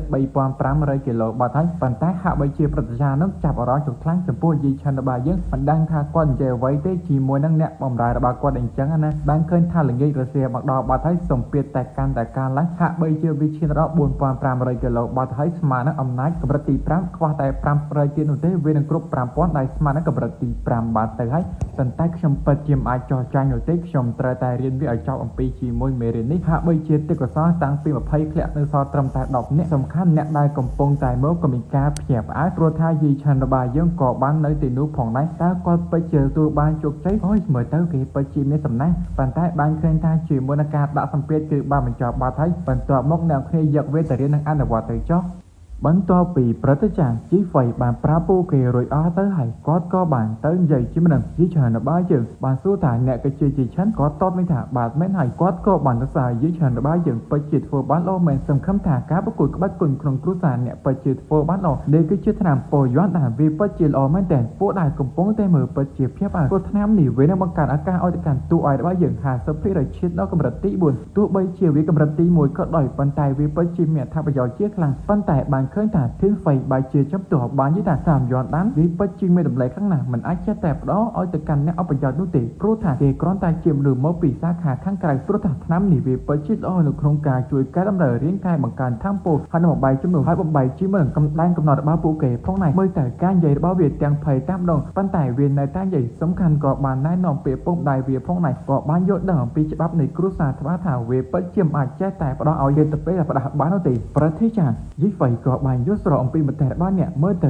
អ្នកគឺជាឈ្មោះយីធានហ្វៃហាក់បីជាកម្មជាមតិរបស់អ្នកពិតជាហ៊ាននិយាយមកមិនខ្ញុំពិតជាកោតសរសើរអ្នកមែនទែនប៉ុន្តែអ្នកកុំភ្លេចថាឆ្នាំដែលខ្ញុំប្រាឲ្យគឺខ្ញុំជាអ្នកផ្ដោមិនមែនជាអ្វីដែលពួកគេចេះតែអាកាត់បានទេតើអ្នកគិតថាអ្វីសូម្បីតែមេក្រុមដែលគាត់អ្នកគ្រប់គ្រងនៅទីនេះក៏មានអ្វីនិយាយជាមួយខ្ញុំផងដែរគឺខ្ញុំជាអ្នកផ្ដោឲ្យតើអ្នកមានសិទ្ធិអ្វីខ្ញុំបានជាឲ្យថាយីច្រើនគេពិតជាស័ក្តិសមទោះបានជាមួយឆ្នាំក៏យន់ដាននេះតើអ្នកគិតថាម៉េចបើសិនជាអ្នកគិតថាមិនស័ក្តិសមតើអ្នកស័ក្តិសមឬតើអ្នកអាចធ្វើឲ្យខ្ញុំភ្ញាក់ផ្អើលបានឬអត់តើអ្នកមានទេពកោសល្យស្មើនឹងគាត់ដែរឬទេបើសិនជាមិនធ្វើបានទេគ្រាន់តែនៅស្ងៀមបានប្រតិកម្មជីឆាន់ថាអ្នកយកថ្នាំនេះចុះបើសិនជាហ៊ានពីណាគេចង់បានថ្នាំមួយនេះអ្នកគ្រាន់តែប្រាប់ខ្ញុំមកខ្ញុំច្បាស់ថាពិតជាទៅចាប់ការគេហើយក៏បានប្រាប់ថារយៈពេលកន្លះខែទៀតជួនពោះការក្បាច់គុណអ្នកគ្នាត្រូវតែប្រឡងឲ្យជាប់បើប្រឡងជាប់អាចទៅកាន់សាវ៉ាន់ស៊ូហើយទទួលបានជាមួយនឹងជាក្បាច់គុណជាច្រើននៅទៅនោះពួកគេពិតជាសប្បាយចិត្តជាខ្លាំងបានឃើញថាយីឆាន់របស់យើងមកដល់ផ្ទះភ្លៀងគឺរត់ទៅត្រាំទឹកតាមម្ដងអន្តរពីបានត្រាំទឹកហើយគេក៏បានចាប់ផ្ដើមគឺដើម្បីបុកហាត់តែម្ដងព្រោះថាគេត្រូវតែឈានទៅមិនឲ្យទៅកាន់កម្រិតទី 4 ហើយបានជាមួយនឹងចំនួន2ឆ្នាំបរិយ័នដាននេះព្រោះថាវាពិតជាល្អវាអាចធ្វើឲ្យឈាមនិងឈីនៅក្នុងរាងកាយរបស់បានកើនឡើងយ៉ាងខ្លាំងសង្ឃឹមថាគេពិតជាអាចទម្លាក់បានប៉ុន្តែចំពោះបន្ទាប់ពីបានលើកមួយឆ្នាំនេះទៅហាក់បីជាវាមានជាមួយនឹងប្រតិកម្មយ៉ាងខ្លាំងចំពោះរាងកាយរបស់គេកម្លាំងដ៏ខ្លាំងក្លាមិនអាចផាត់ស្មារតីនឹងពិបាកនឹងគ្រប់គ្រងយ៉ាងណាក៏ដោយវាដោយសារតែប្រែមកពីឆ្នាំនេះហើយមានឥទ្ធិពលខ្លាំងពេកវាកំពុងតែដំណើរការប៉ុន្តែអមជាងនឹងការកើនឡើងនៃធម៌ពលគោលដ៏អស្ចារ្យរបស់ខ្លួនហើយភាពឈឺចាប់របស់វាក៏បានកើនឡើងផងដែរវាអាចថាជួយជំពោះសាច់ដុំរឹមជាមួយសាច់ឈាមរបស់យីឆាន់របស់យើងផងដែរប៉ុន្តែការតស៊ូរបស់គេគឺពិតជាបានផលមែនទែនព្រោះថាគេបានឈានទៅដល់កម្រិតទី 4 បាល់ទៅហើយក៏បានកាន់មកខាងនេះវិញបានឃើញថាបែបធានហ្វៃក៏បានសួរចំពោះកញ្ញាឈិងរូរបស់យើងតើអ្នកបានការអ្វីហេតុអ្វីបានជាមិនសប្បាយចិត្តអញ្ចឹងកញ្ញាឈិងរូបានតទៅវិញថាខ្ញុំមានរឿងមួយចំនួនដែលមិនសប្បាយចិត្តគឺដោយសារតែយីឆាន់របស់យើងប៉ុន្មានថ្ងៃមុនធ្វើឲ្យយើងមានការមកមុខជាខ្លាំងឥឡូវនេះគេទទួលបានចំពោះថ្នាំបរិយ័នដានទៅទៀតច្បាស់ថាបើសិនគេកាន់តែរីកចម្រើនពួកយើងកាន់តែពិបាកគ្រាន់តែលើដូច្នោះហើយហ្វៃនឹងពិតជាការខឹងគឺឈ្មោះអាប៉ែនឹងម្ដងទៀតហើយយ៉ាអាចចង្រៃយកពិតជាហេតុធ្វើឲ្យចំពោះកញ្ញាឈិងរូមិនសប្បាយចិត្តប៉ុន្តែកញ្ញាឈិងរូក៏បានចាប់ផ្ដើមនិយាយផែនការអ្វីទេជាមួយនឹងប៉ែធីមហ្វៃនេះហាក់បីជាផែនការពួកគេពិតជាចង់ចាប់ការទៅកាន់យីឆាន់របស់យើងបាត់ហើយមើលទៅហាក់បីជាផែនការនេះវាមិនមែនជាផែនការធម្មតានោះទេបានឃើញថាផែនការរបស់ពួកគេគឺសម្រាប់នរណាម្នាក់ហើយបន្តមកចាប់ប្រកាន់ថាយីឆាន់របស់យើងគឺជាអ្នកសម្រាប់តើផែនការនេះវាពិតជាដល់រលូនដល់ទេកញ្ញាឈិងរូបានតទៅវិញថាអូកុំភ័យអីរឿងនេះគឺខ្ញុំបាយរៀបចំបាត់ហើយសំខាន់អ្វីគ្រប់យ៉ាងគឺតាមនឹងហើយបើសិនជាអ្នកអាចជួយខ្ញុំបានខ្ញុំពិតជាប្រស្រឡាញ់អ្នកហើយណាការមកខាងឡាញយីឆាន់គេ គេបានទម្លាយដល់កាន់តែកម្រិតទី4ហាក់បីជាដើមធានរបស់គេវាក៏កាន់ឡើងផងដែរសំខាន់សមត្ថភាពសេះជាមួយនឹងគោលរបស់គេគឺកាន់តែខ្លាំងហាក់បីជាឥឡូវនេះខ្ញុំពិតជាមានចំណាត់អត្រាដ៏ច្រើនចាំ3ដូច្នេះហាក់បីជាមើលទៅខ្ញុំពិតជាអាចឈានដល់កម្រិតទី4ខ្ញុំនឹងខ្លាចជាសមាជិកខាងក្នុងនៅក្នុងគ្រួសារនឹងអាចប្រឡងជាប់ទទួលបានជាមួយក្បាច់គុណផ្សេងៗទៀតហើយតដីសិនឲ្យឆាប់ព្រឹកលឿនការមកដល់ពេលព្រឹកភ្លាមក៏បានឃើញថាអ្នកកាន់ច្បាប់ក៏បានមកទីនេះយីឈិនពិតជាមានការឆ្ងល់ជាខ្លាំងពួកគេបាញ់ថាយីឈិនរបស់យើងគឺបានប្រព្រឹត្តជាមួយនឹងរឿងអ្វីមួយខុសដូច្នេះពួកគេមើលទៅនេះគឺដើម្បីចាត់ការយីឈិនរបស់យើងចោទប្រកាន់ថាមាននរណាគេចោទថាយីឈិនយើងគឺសម្លាប់ទោះបីជាយីឈិនរបស់យើងខំនិយាយថាតើវាអាចទៅរ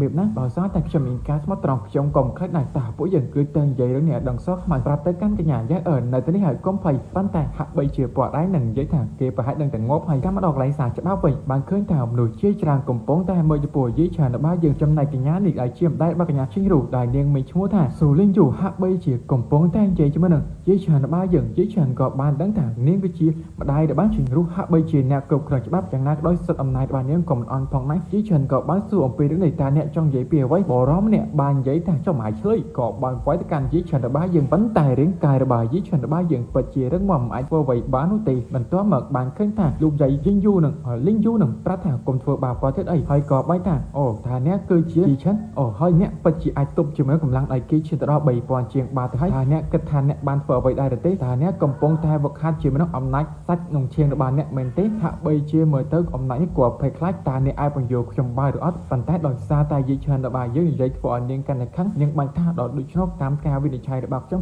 អ្នកពិតជាមានទោសហាក់បីជាអ្នកគឺបានសម្លាប់ជាមួយណាយូឡុងប៉ុន្តែទូឲ្យរបស់យើងតបតើខ្ញុំបានសម្លាប់គេមកពីណាហាក់បីជាកម្លាំងរបស់ខ្ញុំវាយតើវាអាចទៅរួចអត់របៀបណាព្រោះថាវាពិតជាមិនអាចទៅរួចបាននោះទេប៉ុន្តែលោកយាយហ្នឹងតបវិញថាហូមិនអាចទៅរួចប៉ុន្តែពួកយើងក៏មានស័ក្តិសិទ្ធិផងដែរហើយពួកគេក៏បង្ហាញពីស័ក្តិសិទ្ធិរបស់ពួកគេបានឃើញថាអាប៉ែនៅគឺជាប៉ែធឿនវៃរួមជាមួយនឹងយូហួរផងដែរណាហាក់បីជាប៉ែធឿនវៃបានចោទប្រកាន់ជាខ្លាំងពេលទូឯរបស់យើងសំខាន់បងប្រុសរបស់ប៉ែយូឡុងបាញ់ថាគេបន្តពីបានទៅខាងក្រៅបន្តិចបន្ទាប់ពីមកវិញបានឃើញថាបងប្រុសគេក៏បានដួលសម្លាប់បន្ទាប់មកស្លាប់បាត់ទៅប៉ុន្តែពីឈិនតបថាតើវាមកពីណាខ្ញុំបានធ្វើអ្វីផងហ្នឹងប៉ុន្តែធឿនវៃក៏បានចាប់ដើមចោទប្រកាន់កម្មពីឈិនរបស់យើងហើយក៏បានប្រាប់ថាបន្ទាប់ពីវាកំពុងតែដើរក៏បានឃើញរឿងកើតឡើងដូច្នោះវាក៏បានតែពិនិត្យមើលសំខាន់ក៏បានដឹងថាវាគឺមកពីជាតិពូនហើយបានធ្វើឲ្យគាត់ស្លាប់ហើយការជាមនុស្សការស្លាប់របស់គាត់គឺនៅកន្លែងមានរឿងរបួសអំពីកម្ដាប់ដៃរបស់យីឈិនរបស់យើងវាយហើយអាចថាយីឈិនរបស់យើងគឺបានប្រាជាមួយជាតិពូគេក៏បានឲ្យគ្រូពេទ្យទៅពិនិត្យមើលផងដែរច្បាស់ណាស់ថាយីឈិនគឺបានរៀនជាមួយជំនាញក្បាច់ជាតិពូមកពីណាពីណីអីអញ្ចឹងណាហាក់បីជាយីឈិនយើងពិតជាខឹងជាខ្លាំងប៉ុន្តែយ៉ាងណាក៏ដោយយាយកញ្ចាស់លីងយូហ្នឹងនាងគឺនៅតែចោទប្រកាន់ចំពោះយីឈិនរបស់យើងដល់ដែរទោះបីជាយីឈិនរបស់យើងចង់និយាយយ៉ាងម៉េចក៏ដោយហាក់បីជាលែងមានពាក្យបញ្យល់ហើយប៉ុន្តែយីឈិនក៏បានចាប់ផ្ដើមសួរពួកគេអំពីផោះតាំងតែម្ដងប៉ុន្តែយ៉ាងណាក៏ដោយអាប៉ែហ្នឹងបានតបថាផោះតាំងកុំភ័យពួកគេសុទ្ធតែមានផោះតាំងទាំងអស់ហ្នឹងបានឃើញពួកបរិមម្នាក់បាននិយាយចំពោះសិភៅអ្វីទេវាក៏បាញ់ថាគឺបើឃើញនៅក្រៅផ្ទះរបស់យីឈិនរបស់យើងហ្នឹងហើយបន្ទាប់ពីទទួលបានសិភៅហ្នឹងចៃកញ្ចាស់លីងយូហ្នឹងក៏បានសួរទៅកាន់យីឈិនយើងតើអ្នកមានអ្វីចង់បញ្យល់ទៅកាន់ពួកយើងទេប៉ុន្តែយីឈិនរបស់យើងគឺមិនធំបានទេហើយក៏បានតទៅវិញថាចៃកញ្ចាស់ចង្រៃយកថាអ្នកមានការខឹងសុបាននឹងខ្ញុំរឿងអ្វីគឺដោយសារតែកូនស្រីរបស់អ្នកទើបបានជាអ្នកធ្វើអញ្ចឹងដូចដាក់ខ្ញុំអញ្ចឹងសំខាន់ជាមុនអាប៉ែធៀងហ្វៃហ្នឹងទៀតចៃកញ្ចាស់នឹងតទៅវិញថាអ្នកកុំចេះតែជាប់ប្រកម្មមនុស្សស្លូតត្រង់ឲ្យសោះធៀងហ្វៃគឺជាមនុស្សល្អត្រឹមតែមានតែអ្នកទេជាមនុស្សដែលគួរឲ្យស្អប់ខ្ពើមដោយសារតែអ្នកបានហ៊ានស្រែកនៅកន្លែងដាក់ច្បាប់ដូច្នោះក៏បានដាក់សម្ពាធទៅកាន់យីឈិនរបស់យើងប្រាប់កូនចាររបស់អ្នកចាំចាប់វាដាក់ឃុំស្លាយប្រហារជីវិតវាចោលតែម្ដងប៉ុន្តែវាយបែកមាត់វាសិនបានឃើញថាក៏មានពីណាគេម្នាក់ក៏បានប្រើធម្មពលជួយទៅកាន់យីឈិនរបស់យើងបាទទៅហើយកេកញ្ចាស់លីងយូនឹងពេចជាមិនខាខឹងជាខ្លាំងចោះឆ្កែមកពីណាហ៊ានរំខានចំពោះ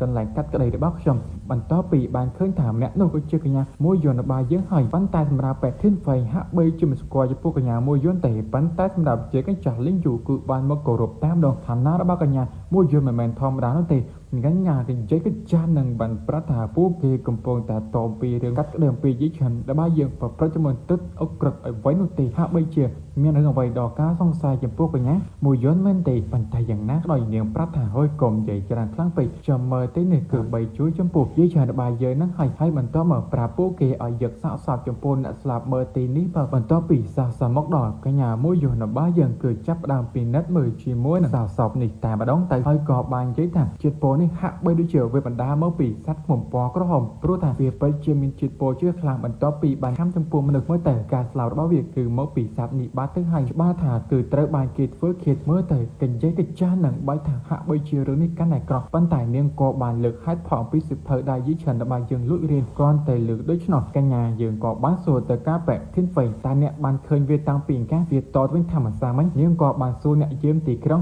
បែកនឹងតតវិញថាអូអានឹងមែនទេពិតជាមិនដែលឃើញវានោះទេចំយាយទាំងខ្លាំងនាងបាញ់ថាអីទេអ្នកពិតជាមិនបានទៅណាទេមិនសាមិញហើយអ្នកបាញ់ថាអ្នកបានវារកឃើញចំពោះនៅផ្ទះយីឆិនរបស់យើងហាក់បីជាវាកំពុងតែមានការលាក់បាំងអ្វីមែនទេនាងក៏បាននិយាយអំពីសត្វឃ្មុំក្រហមនេះផងដែរព្រោះថាវាគឺពិតជាមានជាតិពុះប៉ុន្តែវាក៏កម្រណាស់ផងដែរព្រោះថានៅក្នុងកំណត់ត្រានៅក្នុងសៀវភៅវាស្ថិតនៅក្នុងព្រៃជ្រៅអ្វីដែលវាចូលចិត្តគឺលំអងផ្កានិងលំអងស្មៅព្រោះថាវាពីក្លិនអ្វីតាក់ទាញហើយនាងក៏បានជាមួយទៀតផងដែរឲ្យតែកំភៃយើងក៏មានចំពោះឆ្កែល្បាតផងដែរវាពិតជាអាចហិតក្លិនបានអ្វីគ្រប់យ៉ាងតែម្ដងហាក់បីជាមើលទៅអាប៉េះធានហ្វេងនេះកំពុងតែចិនស្លោបន្ទាប់ពីបានឃើញថាឆ្កែនោះហិតហើយបានដើរមករកខ្លួនអញ្ចឹងវាពិតជាមានការភ័យជាខ្លាំងក៏បានរត់តាមម្ដងឃើញតែឆ្នោះហើយកញ្ញាមួយយន្តប្រាប់ថាទៅចាប់វាមកហាក់បីជាវាពិតជាចង់រត់បាត់ហើយបានឃើញថាមានដើរអ្វីមួយហោះចាក់សម្លាប់តែកណ្ដាប៉ែធានហ្វេងបាត់ហើយហាក់បីជាពួកគេចង់សម្លាប់អាបិទមកតាមម្ដងមើលទៅរឿងនេះវាពិតជាមិនធម្មតាទេកម្រិតឯសម្លាប់អាបិទនឹងបានហោចណាស់ក៏កម្រិតលើសកម្រិតទី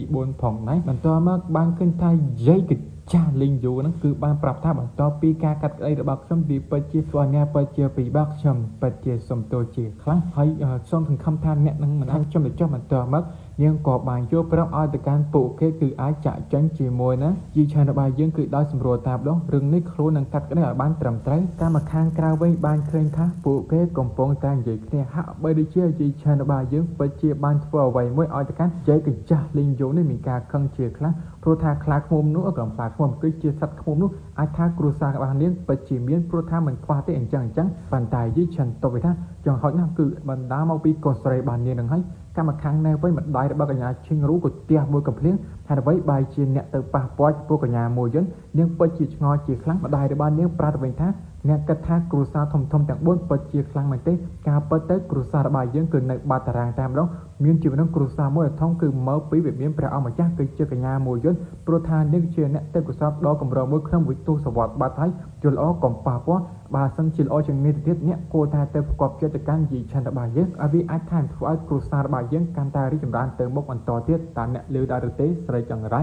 កម្មខាងកន្លែងយីឆានយើងគឺកំពុងតែនិយាយមកកញ្ញាមួយយន្តហាក់បីជានាងក៏បាននិយាយពីប្អូនស្រីរបស់យីឆានរបស់យើងយំគឺដើម្បីឲ្យមកជួយវាផងដែរហើយមើលទៅអ្នកពិតជាបង្កបញ្ហាជាច្រើនយីឆានបានត្រឹមតែស្រំទោសហើយប្រាប់ថាបើសិនជាអ្នកមានបញ្ហាអ្វីអ្នកអាចប្រាប់ខ្ញុំបានមិនថាឡើងភ្នំដាវឬចុះផ្ទះខ្លាញ់ខ្ញុំនឹងស្ម័គ្រចិត្តជួយអ្នកគ្រប់យ៉ាងតើគឺកុំឲ្យខាពេលយើងចូលរឿងរបស់យើងតែម្ដងទៅដោយភាគទី23រឿងរបស់យើងលោកមុនបញ្ចប់ត្រង់យីឆានរបស់យើងគាត់កំពុងតែនិយាយជាមួយនឹងកញ្ញាមួយយន្តរបស់យើងអំពីដែលនាងបានជួយសង្គ្រោះគាត់ហើយយ៉ាងណាក៏ដោយនាងក៏បានប្រាប់ថារឿងនេះវាគ្រាន់តែជាការទួយតាចតែប៉ុណ្ណោះប៉ុន្តែយ៉ាងណាក៏ដោយហាក់បីជានាងគួរតែហៅខ្ញុំថាបងស្រីទៅមើលពេលដែលយីឆានយើងគ្រាន់តែហៅតាមនាងក៏មានការអៀនជាខ្លាំងប៉ុន្តែហាក់បីជានាងប្រាប់ថាហៅធម្មតាទៅបានអញ្ចឹងដល់ដែរនាងក៏បានចាប់ផ្ដើមលើកហេតុផលពីចំណុចខ្សោយអំពីតួឯករបស់យើងសំខាន់វាក៏មានរឿងជាច្រើននិយាយទៅបើតែទៅក្នុងគ្រួសារយីហាក់បីជាសុទ្ធតែជាសត្រូវរបស់យីឆានរបស់យើងគ្រាន់តែនឹកឃើញពីរឿងនេះយីឆានតទៅវិញថាដោយសារតែពួកគេមានការចំណាយមកខ្ញុំអញ្ចឹងប៉ុន្តែនាងតវិញថាហាក់បីដូចជាអ្នកមិនដឹងនោះទេខ្ញុំគួរតែផ្ដល់អ្វីមួយឲ្យទៅកាន់អ្នកសម្រាប់ជួយអ្នកនៅពេលណាគាត់បញ្ចេញជាមួយនឹងធម្មពលពិនលើចិត្តខាងរាងកាយរបស់យីឆានរបស់យើងហាក់បីជានាងក៏បានដឹងថាយីឆានរបស់យើងគេកំពុងតែវឹកហាត់ជាមួយនឹងធម្មពលពី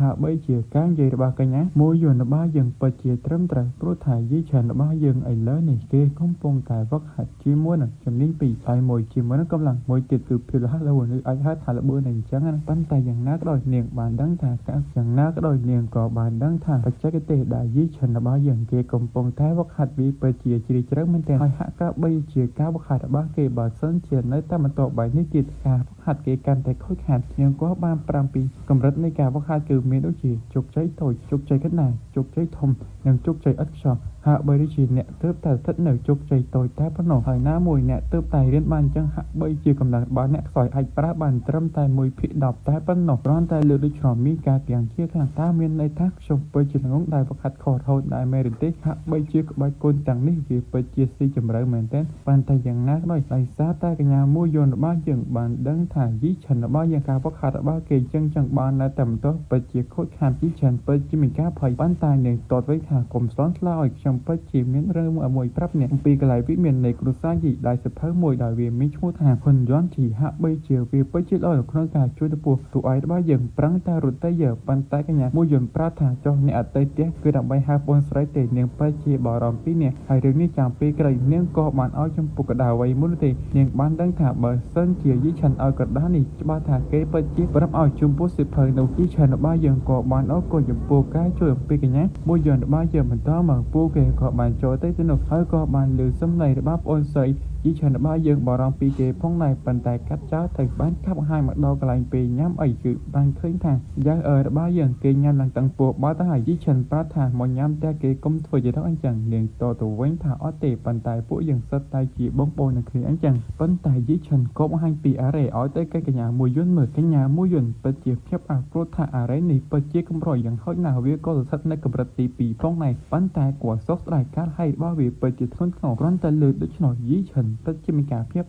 ចុះអាចជួសបើអត់នាងតតវិញថាពិតជាអាចមានតាមលំអ្នកទេដែលស្ថិតនៅកម្រិតទី2នេះអារ៉េនេះពិតជាអាចជួយបានមើលទៅហាក់បីជាអ្នកពិតជាពិបាកប៉ុន្តែវាក៏មិនឆ្ងាយផងដែរនៅក្បែរហ្នឹងហាក់បីជាគេបងអ្នកតែមួយឆ្នាំ2ឆ្នាំតែប៉ុណ្ណោះសំខាន់នាងជាទេវអសរដ៏ស្អាតផងដែរយីឆាន់ពិតជាឆ្ងល់តានោះជាពីណាគេវិញហើយម្នាក់នោះគឺគ្មានពីណាគេឆ្ងាយនៅទេគឺជាកញ្ញាមួយយន្តយីឆាន់ពិតជាមានការចាប់គឺជាអ្នកយ៉ាងតវិញថាមែនហើយនាងគឺជាអ្នកបង្កើតអារ៉េកម្រិតទី2ឲ្យសារតែគិនដូច្នោះយីឆាន់ក៏ចង់ឲ្យនាងជួយប៉ុន្តែកញ្ញាមួយយន្តតវិញថាអ្នកដឹងទេការជួយចូលវាយ៉ាងហោចណាស់ក៏ចំណាយចំពោះការសរសៃឬខាងហោចណាស់គឺ100ដងផងដែរព្រោះថាការចំណាយវាបើសិនជាចង់ចំជួគោជួសជុលគឺរយៈពេល3ខែជាមួយគ្រឿងផ្សំផ្សេងទៀតប៉ុន្តែយ៉ាងហោចណាស់វាក៏អាចធ្វើចូលបង្កើតយកកំហើញថ្មីធ្វើចំឈានដល់កម្រិតទី3នៃការបង្កើតអារ៉េផងដែរបន្តមកទៀតនាងក៏បានប្រតិកម្មជាច្រើនរបស់យើងឲ្យត្រៀមខ្លួនក្នុងការប្រកួតនៅក្នុងក្បាច់គុណគ្រួសារសង្ឃឹមថាការបង្កើតរបស់អ្នកកាន់តែល្អនឹងខ្លាចចូលទៅក្នុងសមាជិកគ្រួសារខាងក្នុងជាច្រើនរបស់យើងក៏យល់ព្រមហើយក៏បានអរគុណតែមហាកន្លែងវិមាន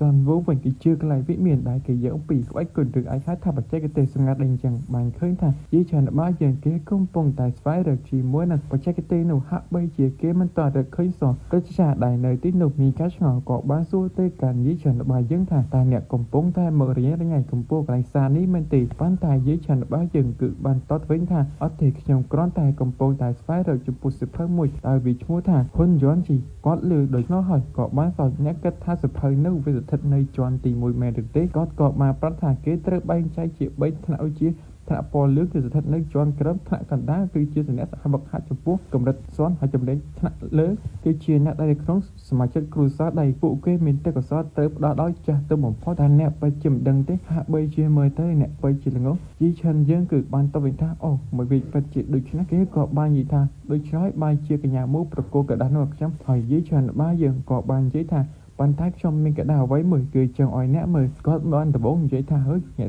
ចង់ឲ្យខ្ញុំមើលអ្វីបន្ទាប់ពីបានឃើញត្រាដែលបោះពុំនៅនោះមានការឆ្ងល់តើអ្នកបានមកពីណាបន្ទាប់ពីបានដឹងថាទទួលបានមកពីកញ្ញាមួយយន្តក៏បានរត់យ៉ាងលឿនទៅយកជាពោះវាភៅហ៊ុនយន្តជីឲ្យតែម្ដងព្រោះថាសភៅនេះស្ថិតនៅកម្រិតសនវាពិតជាឯកបាំងជំនាញនេះស្មើនឹងកម្រិតស្ដេចបាត់ទៅហើយការដំណោរបស់វាពិតជាពីរបាក់ជាខ្លាំងហើយភាគច្រើនសិតតែទទួលបានបរាជ័យនៅក្នុងការដាំដុះបើសិនជាអ្នកបរាជ័យអ្នកពិតជាអាចប្រកួតខ្ញុំ វិញបានជីឆាន់ក៏បានយកប្រហើយក៏បានដើរចេញពីទីនេះប៉ុន្តែព្រឹទ្ធាចារ្យក៏បានកាត់ថានៅក្នុងគ្រួសារជីរបស់យើងសូម្បីតែអ្នកខ្លាំងបំផុតពួកគេក៏អាចរៀននិងយល់ដឹងពីបច្ចេកទេសមួយនេះផងដែរមិនដឹងថាអាក្មេងល្អិតនេះអាចធ្វើអ្វីទេបែរជាកញ្ញាមួយយន់ចង់អារម្មណ៍ខ្ញុំចង់ដឹងថានឹងមានអ្វីភ្ញាក់ផ្អើលសម្រាប់ខ្ញុំដែរឬអត់ចាប់ឲ្យរយៈពេលប្រហែលថ្ងៃបានឃើញថាជីឆាន់យើងក៏បានគំពីវិធីសាស្ត្រដែលកំពុងតែវឹកហាត់ជាមួយក្បាច់គុណប៉ុនយន់ជីនេះហាក់បីជាមើលទៅវាពិតជាខុសគ្នាព្រោះថាវាបង្កគឺបង្កើតជំងឺថាមពលឈីនៅរាងកាយរបស់គេគឺអាចដំណើរគ្នាតាមដងរួចជំងឺថាមពលឈីហាក់បីជាវាត្រូវការសាច់និងឈាមរបស់គេកាន់តែរឹងមាំ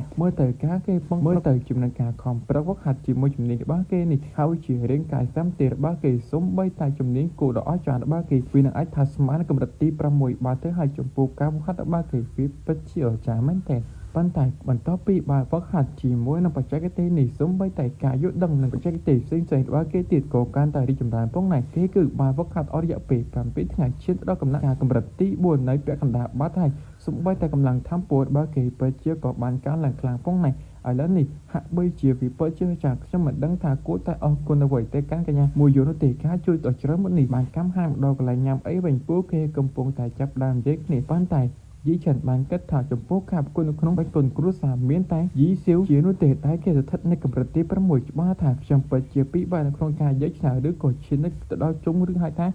អ្នកជាប់លេខ10កម្ពុជាទាំងនោះតែម្ដងហើយគេក៏បានគិតអំពីប្រជាគុណកំដាប់ដៃគោរបស់គេវាពិតជាល្អប៉ុន្តែខ្លួនត្រូវតែវឹកហាត់នៅកន្លែងព្រំមួយដែលត្រូវបានគេហៅថាទិញយន្តបន្តពីបាបបួរប្អូនស្រីរបស់គេទៅនាងក៏បានយកព្រមព្រោះថានាងក៏ចង់ទៅទីនោះផងដែរបន្តពីបានជាអស់គឺច្រឡំនាងគឺទៅលេងជាមួយកញ្ញាមួយយន្តរបស់យើងបន្តពីបានលើដូច្នោះយីឆាន់បានប្រាប់ថាអ្នកទៅចុះប៉ុន្តែកុំភ្លេចមើលថាសុខភាពនាងផងនាងតតវិញថាក៏បានយកព្រមការបង្ហាញនៅពេលដែលយីឆាន់របស់យើងគេកំពុងតែដើរចាកចេញពីទីក្រុងនេះក៏បានឃើញមនុស្ស2នាក់នេះកំពុងតែនិយាយពីយីឆាន់របស់យើងគេគឺបានឈ្មោះទៅកាន់ទិស2យប់ហាក់បីជានៅកន្លែងដូចជាកន្លែងក្រុមដាច់ស្រាមួយឬក៏អាចហៅថាវិរហោឋានអីចឹងទៅវាស្រួលយល់នៃហាក់បីជាពួកគេចង់ចាប់ការទៅកាន់យីឆាន់កាត់មកកន្លែងយីឆាន់របស់យើងវិញកិច្ចចំពោះសាថាហើយជាច្រើនតាមម្ដងកិច្ចពីខ្លាមកជុកជ្រុកព្រៃប៉ុន្តែគេក៏បានដឹងថាជុកព្រៃនេះយ៉ាងហោចណាស់កម្លាំងវាក៏ស្ថិតនៅ3000ផងដែរប៉ុន្តែដោយសារតែចង់ដឹងថាកម្លាំងគេខ្លាំងប៉ុណ្ណាដាក់ត្រឹមតែម្ដាយតែប៉ុណ្ណោះគឺដេកស្ប៉ាកបាទៅហើយមើលទៅបន្ទាប់ពីមកវឹកហាត់ជាមួយនឹងបច្ចេកទេសហ៊ុនយន់ជីមកពីបើជឿចាសំបីតែកម្លាំងរបស់គេបបុកសរុបជាមួយជំនាញកំដាប់ដៃគោវាស្មើនឹង6000បាតទៅហើយបន្ទាប់មករត់ទៅចាប់ការបិសាចទាំងអស់នោះសំខាន់ក៏អាចចាប់គោបិសាចគោមួយនេះផងដែរនៅពេលនោះក៏បានលើសម្លេងពីណាគេម្នាក់ក៏បានទះដៃហើយនឹងសរសើរអំពីពីឆានរបស់យើងពិតជាអស្ចារ្យដែលអាចចាប់ការចំពោះបិសាចគោនេះបានត្រឹមតែម្នាក់ឯងមិនខ្វល់ទេដែលគេហ៊ានផ្ដល់ប្រាក់ជាច្រើនដើម្បីចំណាយសម្រាប់អ្នកនៅទីហាក់បីជាជីវិតរបស់អ្នកពិតជាស័ក្តិសមតម្លៃបានឃើញគ្រប់ព្រមបាញ់មកក៏បានគេចផុតក៏បានគេអំពីការវាហាពីសត្រូវមួយទៀតផងដែរហាក់បីជាពួកគេទាំងអស់នោះសិតតែអ្នកស្ថិតនៅកម្រិតទី5ដំបូងតាមម្ដងអបជាមេគេក៏បានរសារពីយីឆាន់ដែលអាចគេចពីកូនចៅរបស់គេបានប៉ុន្តែសម្រាប់យីឆាន់របស់យើងបានគិតថាចុះឥឡូវនេះគេពិតជារឹងរបួសដោយសារតែមិនអាចធ្វើអ្វីបានសំខាន់ក៏បានរឹងរបួសដៃផងដែរដោយសារតែជាអាកាសអូពួកគេភ្លេចខ្លួនយីឆាន់ប្រើកំដាប់ដៃគោទៅកាន់បរោះដែលកាន់អាវុធនេះគឺងាប់បាត់ទៅហើយអាពេលម្នាក់នេះពិតជាភ្ញាក់ផ្អើលសំខាន់អាអ្នកបាញ់ធ្នូនេះបាញ់ការខឹងជាខ្លាំងបានឃើញថាបន្ទាប់ពីបានឃើញយីឆាន់របស់យើងរត់ចាក់ចេញពីទីនោះអាមេគេក៏បានដេញតាមទៅកាន់យីឆាន់ហើយចង់រត់ទៅណាសុទ្ធតែសាច់ប៉ុន្តែយីឆាន់របស់យើងគិតថាខ្ញុំគួរតែដោះស្រាយចំពោះអ្នកបាញ់ធ្នូជាមុនសិនបានឃើញថាជាមួយនឹងល្បឿនរបស់គេយ៉ាងលឿនតែម្ដងគឺទៅចាប់ការចំពោះអបិបាញ់ធ្នូមួយដៃដេកស្ប៉ាក់បាត់ទៅហើយមើលទៅម្ដាយងាប់ដូចជាសៃតាម៉ាអញ្ចឹងអាពេមេគេសរសើរយីឆាន់របស់យើងត្រឹមតែស្ថិតកម្រិតទី4តែអាចចាប់ការកម្រិតទី5បាន2នាក់មើលទៅការសម្ដៅរបស់អ្នកវាពិតជាស័ក្តិសមហើយដាក់ចំណាយចំពោះជីវិត2មួយនេះប៉ុន្តែអ្នកនឹងត្រូវស្លាប់នៅក្នុងកំដាប់ដៃរបស់ខ្ញុំបានឃើញថាយីឆាន់របស់យើងបើមិនត្រូវបើគេត្រូវគេដាក់ខ្ទៀតវិញឥឡូវនេះអាក្បាលតងោនឹងពិតជាមានការសប្បាយចិត្តចេញthamពោវិបត្តិកម្មយីឆាន់របស់យើងហើយជាគេក៏ប្រើអាវុធលំពេងរបស់គេនឹងឲ្យចាប់ការទៅកាន់យីឆាន់របស់យើងគឺត្រូវតែកិច្ចពីវាព្រោះថានឹងគឺជាអ្នកកម្រិតទី5មួយអាក្បាលតងោនឹងក៏បាននិយាយថាឲ្យចង់រត់ទៅណាអ្វីបញ្ចេញthamពោដេញវិបត្តិកម្មយីឆាន់ប៉ុន្តែយីឆាន់បញ្ចេញឈ្មោះល្បឿនរបស់គេក៏រត់កិច្ចអំពីអាតងោនេះផងដែរសំខាន់គេក៏បានគប់ទៅកាន់សាច់ផ្សេងគឺដើម្បីឲ្យតាប់ការចំពោះអាក្បាលតងោនឹងវាក៏មិនខ្វល់ដែរចាប់ការពួកអបិសាចកម្រិតទី4គឺស៊ីផយតាមដង ប៉ុន្តែវារំខានទៅដល់ចោចមួយផងណៃអាចទាំងងៅក៏បានដឹងថានេះគឺជាចោដោយឈប់វិហើយថាចោកន្ទុយខ្យាដំរីហាក់បីអាចចោមួយនេះវាពិតជាកាច់មែនទែនវាបានដឹងថាវាពិតជាមិនអាចឆ្លាតទេវាត្រូវតែរត់ចេញវាត្រូវតែបិទជាមួយចំហាយធម្មពលរបស់វាបើមិនដូច្នោះទេវាពិតជាមិនអាចលាក់ខ្លួនអំពីអាចឆ្កែចោកន្ទុយខ្យាដំរីនោះទេប៉ុន្តែហាក់បីជាអាចចោនឹងគឺបានមកតាន់ខ្លួនបាត់ទៅហើយមើលទៅច្បាស់ថាវាកុំអាចធ្វើអ្វីបាននោះដែរព្រោះថាការវិហាររបស់វាគឺតែឈ្មោះបាត់ទៅហើយចំណែកខាងយីឆានក៏បានដឹងថាអាចចោកន្ទុយខ្យាដំរីនោះពិតជាខ្លាំងសូម្បីតែអ្នកកម្រិតទី6ក៏បានមកតាមហើយនៅតាមឯរូបឆ្ងាយវាទៀតប៉ុន្តែយីឆានក៏បានដឹងថាជាមួយនឹងការសម្ដឹងរបស់វាក៏បានដាក់សម្ពាធមកខ្លួនផងដែរដូច្នេះខ្លួនត្រូវតែរត់ចាក់ចេញពីទីនេះប៉ុន្តែបានឃើញថាអាចចោកន្ទុយខ្យាដំរីនោះគឺបានមកតាន់ខ្លួនបាត់ទៅហើយប៉ុន្តែនៅពេលនោះក៏បានឃើញថាមានបិសាចមួយវាបហាទៅកាន់ចោកន្ទុយខ្យាដំរីការពិតទៅនោះគឺជាបិសាចស្វាភ្លើងហាក់បីនេះគឺជាទឹកដីរបស់វាបានឃើញថាបិសាចស្វាភ្លើងទៅប្រយុទ្ធជាមួយនឹងចោកន្ទុយខ្យាដំរីនោះហើយជាការរបស់យីឆានរបស់យើងគឺចាក់ចេញពីទីនោះសំខាន់ក៏មានជួយនឹងផ្សែងពោដែលបញ្ចេញពីកន្ទុយរបស់ចោខ្យាដំរីផងហើយបើសិនជានៅបន្តទៅទ្រុពិតជាមានគ្រោះថ្នាក់ពេលគេចូលទៅកាន់រួមក្រុមមួយកន្លែងគេមានការဖြាប់អើព្រោះថាគេបានរកឃើញចំពោះកន្លែងច្រកមួយដែលមានជាមិនអ្វីទេ admin ក៏មិនដឹងផងដែរគាត់ក៏បានស្រែកថាចំមានមនុស្សនៅទេម្ចាស់ផ្ទះប្រាក់គឺបានមកដល់ហើយក៏បើទៅគ្មានមនុស្សណាម្នាក់នៅទីនេះនោះទេថាបីជារួមក្រុមនេះគឺសាងសង់ឡើងទៅដោយអ្នកដែលមានអំណាចណាមួយដែលដាំដុះនុកស្មាមិនដល់គាត់ក៏បានចូលទៅកន្លែងមួយក៏បានឃើញថានៅទីនោះគឺមានជួយនឹងក្រុងចាំងអាចទេថាការដាំដុះរបស់គាត់គឺបានប្រតិកម្មដូច្នោះបានធ្វើឲ្យគាត់ដុតខ្លួនឯងចោលអីចឹងណាប៉ុន្តែជីងឆានរបស់យើងក៏បានចោលអារម្មណ៍ជាមួយនឹងចិញ្ចៀនលឹងហឬអាចថាឲ្យថាចិញ្ចៀនស្តុកទុកអីចឹងតែព្រោះថាវាពិតជាអាចស្តុកទុកជាមួយនឹងអ្វីៗជាច្រើនសូម្បីតែនៅក្នុងទីក្រុងមួយយូក៏មិនសូវមានណាផងដែរព្រោះថាទ្រព្យសម្បត្តិនេះវាពិតជាកម្រនៅពេលដែលយីឆានរបស់យើងគេចាប់ផ្ដើមចូលទៅមើលនៅក្នុងទីនោះគេក៏មានការភ្ញាក់អើប្រងដែរព្រោះថាលើកទៅវាពិតជាធំមែនទែនពិតជាដាក់រាប់ដាបានច្រើនសំខាន់គេបានចោលរំជប៉ុននេះគឺជាអ្វីទេពិតជាមានការឆ្ងល់ដោយឆ្នាំក៏បានឡើងទៅមើលបន្តពីបានស្ទះទងនៅតាមពោទៅគេក៏បានដឹងថានេះគឺជាយន់ស៊ីហាក់បីជាយន់ស៊ីនឹងខ្ញុំក៏មិនសូវដឹងច្បាស់ផងដែរហាក់បីជាវាអាចបំលាញទៅជាប្រាក់អីចឹងខ្ញុំមិនដឹងទេទោះឲ្យបើយើងនិយាយអញ្ចឹងព្រោះថាវាពិតជាល្អមែនទែនតែប៉ុណ្នេះនៅក្នុងការឲ្យគេឆ្លងកាត់កម្រិតទី4ឡើងផុតយ៉ាងងាយស្រួលតែម្ដងហើយគេក៏បានចោលរំជាមួយសភៅ2ក្បាលផងដែរឲ្យសភៅក្បាលនោះឲ្យគេហៅថាបច្ចេកទេសរីងនឹងស្ងួតមួយទៀតបច្ចេកទេសម្រៀង8និងម្រៀង9ឋានស៊ូហាក់បីជាបច្ចេកទេសនេះសុទ្ធតែលោក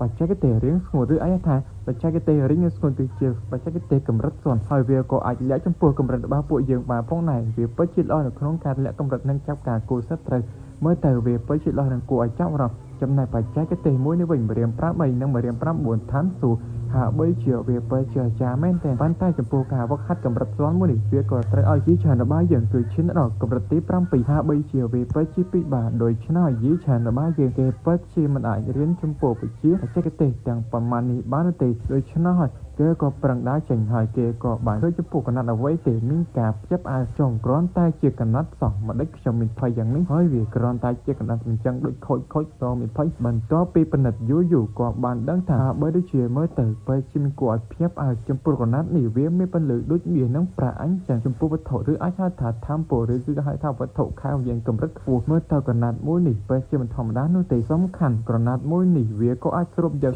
ចូលបានផងដែរឬអាចហៅថាភាពត្រជាក់ដូច្នោះវាពិតជាល្អនៅក្នុងការជួយចំពោះយ៉ែរបស់យើងកាត់បន្ថយពីភាពត្រជាក់ព្រោះថាមើលទៅវត្ថុនៅទីនេះវាពិតជាល្អមែនតែហាក់បីជាសុទ្ធតែជារបស់មានតម្លៃដែលអាចកាត់ថ្លៃបានបើសិនជាពួកគេទាំងអស់នោះឃើញពិតជាពិបាកដូច្នេះខ្ញុំគួរតែឲ្យកញ្ញាមួយយន្តវាក៏ល្អចំពោះការអរគុណនាងកម្មខាងនៅវិញបានឃើញថាយីឆាន់ក៏បានធ្វើភ្នៅឲ្យបរិសម្នាក់ដែលស្លាប់អញ្ចឹងណាចំពោះការវឹកហាត់របស់គាត់ហាក់បីជាកំពុងតែសុកនោះក៏មានការរង្គើជាខ្លាំងព្រោះថានោះគឺជាការវិរបាសត្វពីក្បាលទាំងនោះមិនទាន់ចប់ទេចំណែកយីឆាន់នៅលើនេះកំពុងតែអង្គុយអាំងស្ដាប់ដល់គិតថាចំយៈតិចអង្គុយមានបិសាចមកវិបហាមិនទាន់បាននិយាយផុតផងមានបិសាចត្រីយ៉ាងធំវិបហាទៅកាន់យីឆាន់របស់យើងរត់យ៉ាងបាក់កញ្ញាំបាត់ទៅហើយប៉ុន្តែបានឃើញថាត្រីនោះគឺបានបោះទៅកាន់យីឆាន់របស់យើងលេបចូលពោះបាត់ហើយប៉ុន្តែយីឆាន់មិនអោយចាញ់ដែរវាយឲ្យនៅក្នុងពោះឡើងឃ្លីតាមពោះតាមម្ដងហាបីជាយ៉ាឆាត់ងាប់ឲ្យអញមើលទៅអាសត្វត្រីនេះពិតជាចង្រៃមែនព្រោះអាហាររបស់ខ្ញុំពិតជាខូច โดยเฉพาะแนวออกเนี่ยโกแต่ดังให้บรรทอมเมื่อบานเคยถ่ายยี่ฉันคือบานสีซักไตรปันแต่เก็บเพียบอ่านบรรทอปีบานสีหายหะใบเจือซักนี่คอทอมนะเวบังการจีมรังท่ามโปรบ้าเกยในขนมเรื่องการด้วยจิตจรามันไอกำหนดบ้านนั่นจังยี่ฉันบ้าจัง2-3 ปีไตรหนุโปรทาวีกร้อนได้จีไตรทอมนะได้ไอเมียนชิมหนังซักข้าววิญญาณก็บานซิสตุงแต่การตักตันเล่นหนุก็บานดังถ่ายกาปัดเติมมูลหายต่างอ้อนี่คือเมื่อปีตักตันเลยเติมบานที่อัดเฟอร์เคยถ่ายไตรต่างอ้อหนุปลายเฉียดด้วยเนาะจังไห้ก็บานสะตื่นนำใบวักหัดในคงตีหนุบันตัวเมื่อบานเคยถ่ายกาวักหัดระบาดที่ไปเจอตัวบานจุกใจเปิดประกอบเนี่ยชีโมไปใช้กระเตียมห้อยเฉียงวิชินตลอดกำลังตีบวนบานตื้อให้สมใบแต่กำลังระบาดเกหรือไอ้ถ่ายไปใช้กระเตียมเส้นใส่ไปเชื่อคลางจับกาปอดไอไตรหนุกูอย่างนี้แต่ไม่ลงเมื่อแต่กาวักหัดระบาดเกทำไมในสมใบแต่เรียนกายระบาดเกการแต่คลางเหมือนตัวปีบานวักหัดในตีหนิเมื่อแต่จมพูกำลังตีบวนระบาดเกวีไปยี่ออกสมใบแต่กำลังเชื่อตลอดประมวยปอนวีไอ้ถ่ายสมัยนั้นเนี่ยได้วักหัดตีปรามวยบาดแต่ให้อันเด็กคือกำลังประมวยปอนพรามรอยเอ็ดมินเปิดจีส้มตูในคางกระเวนใบเชื่อเคยถ่ายสาธิตจรันคือบาสลามคือโดยซาได้สัตว์ต่างปีกบ้านหนุคือในแต่ยุทธคณิตเมื่อแต่ยี่ฉันระบาดยังเปิดจิ้มไอ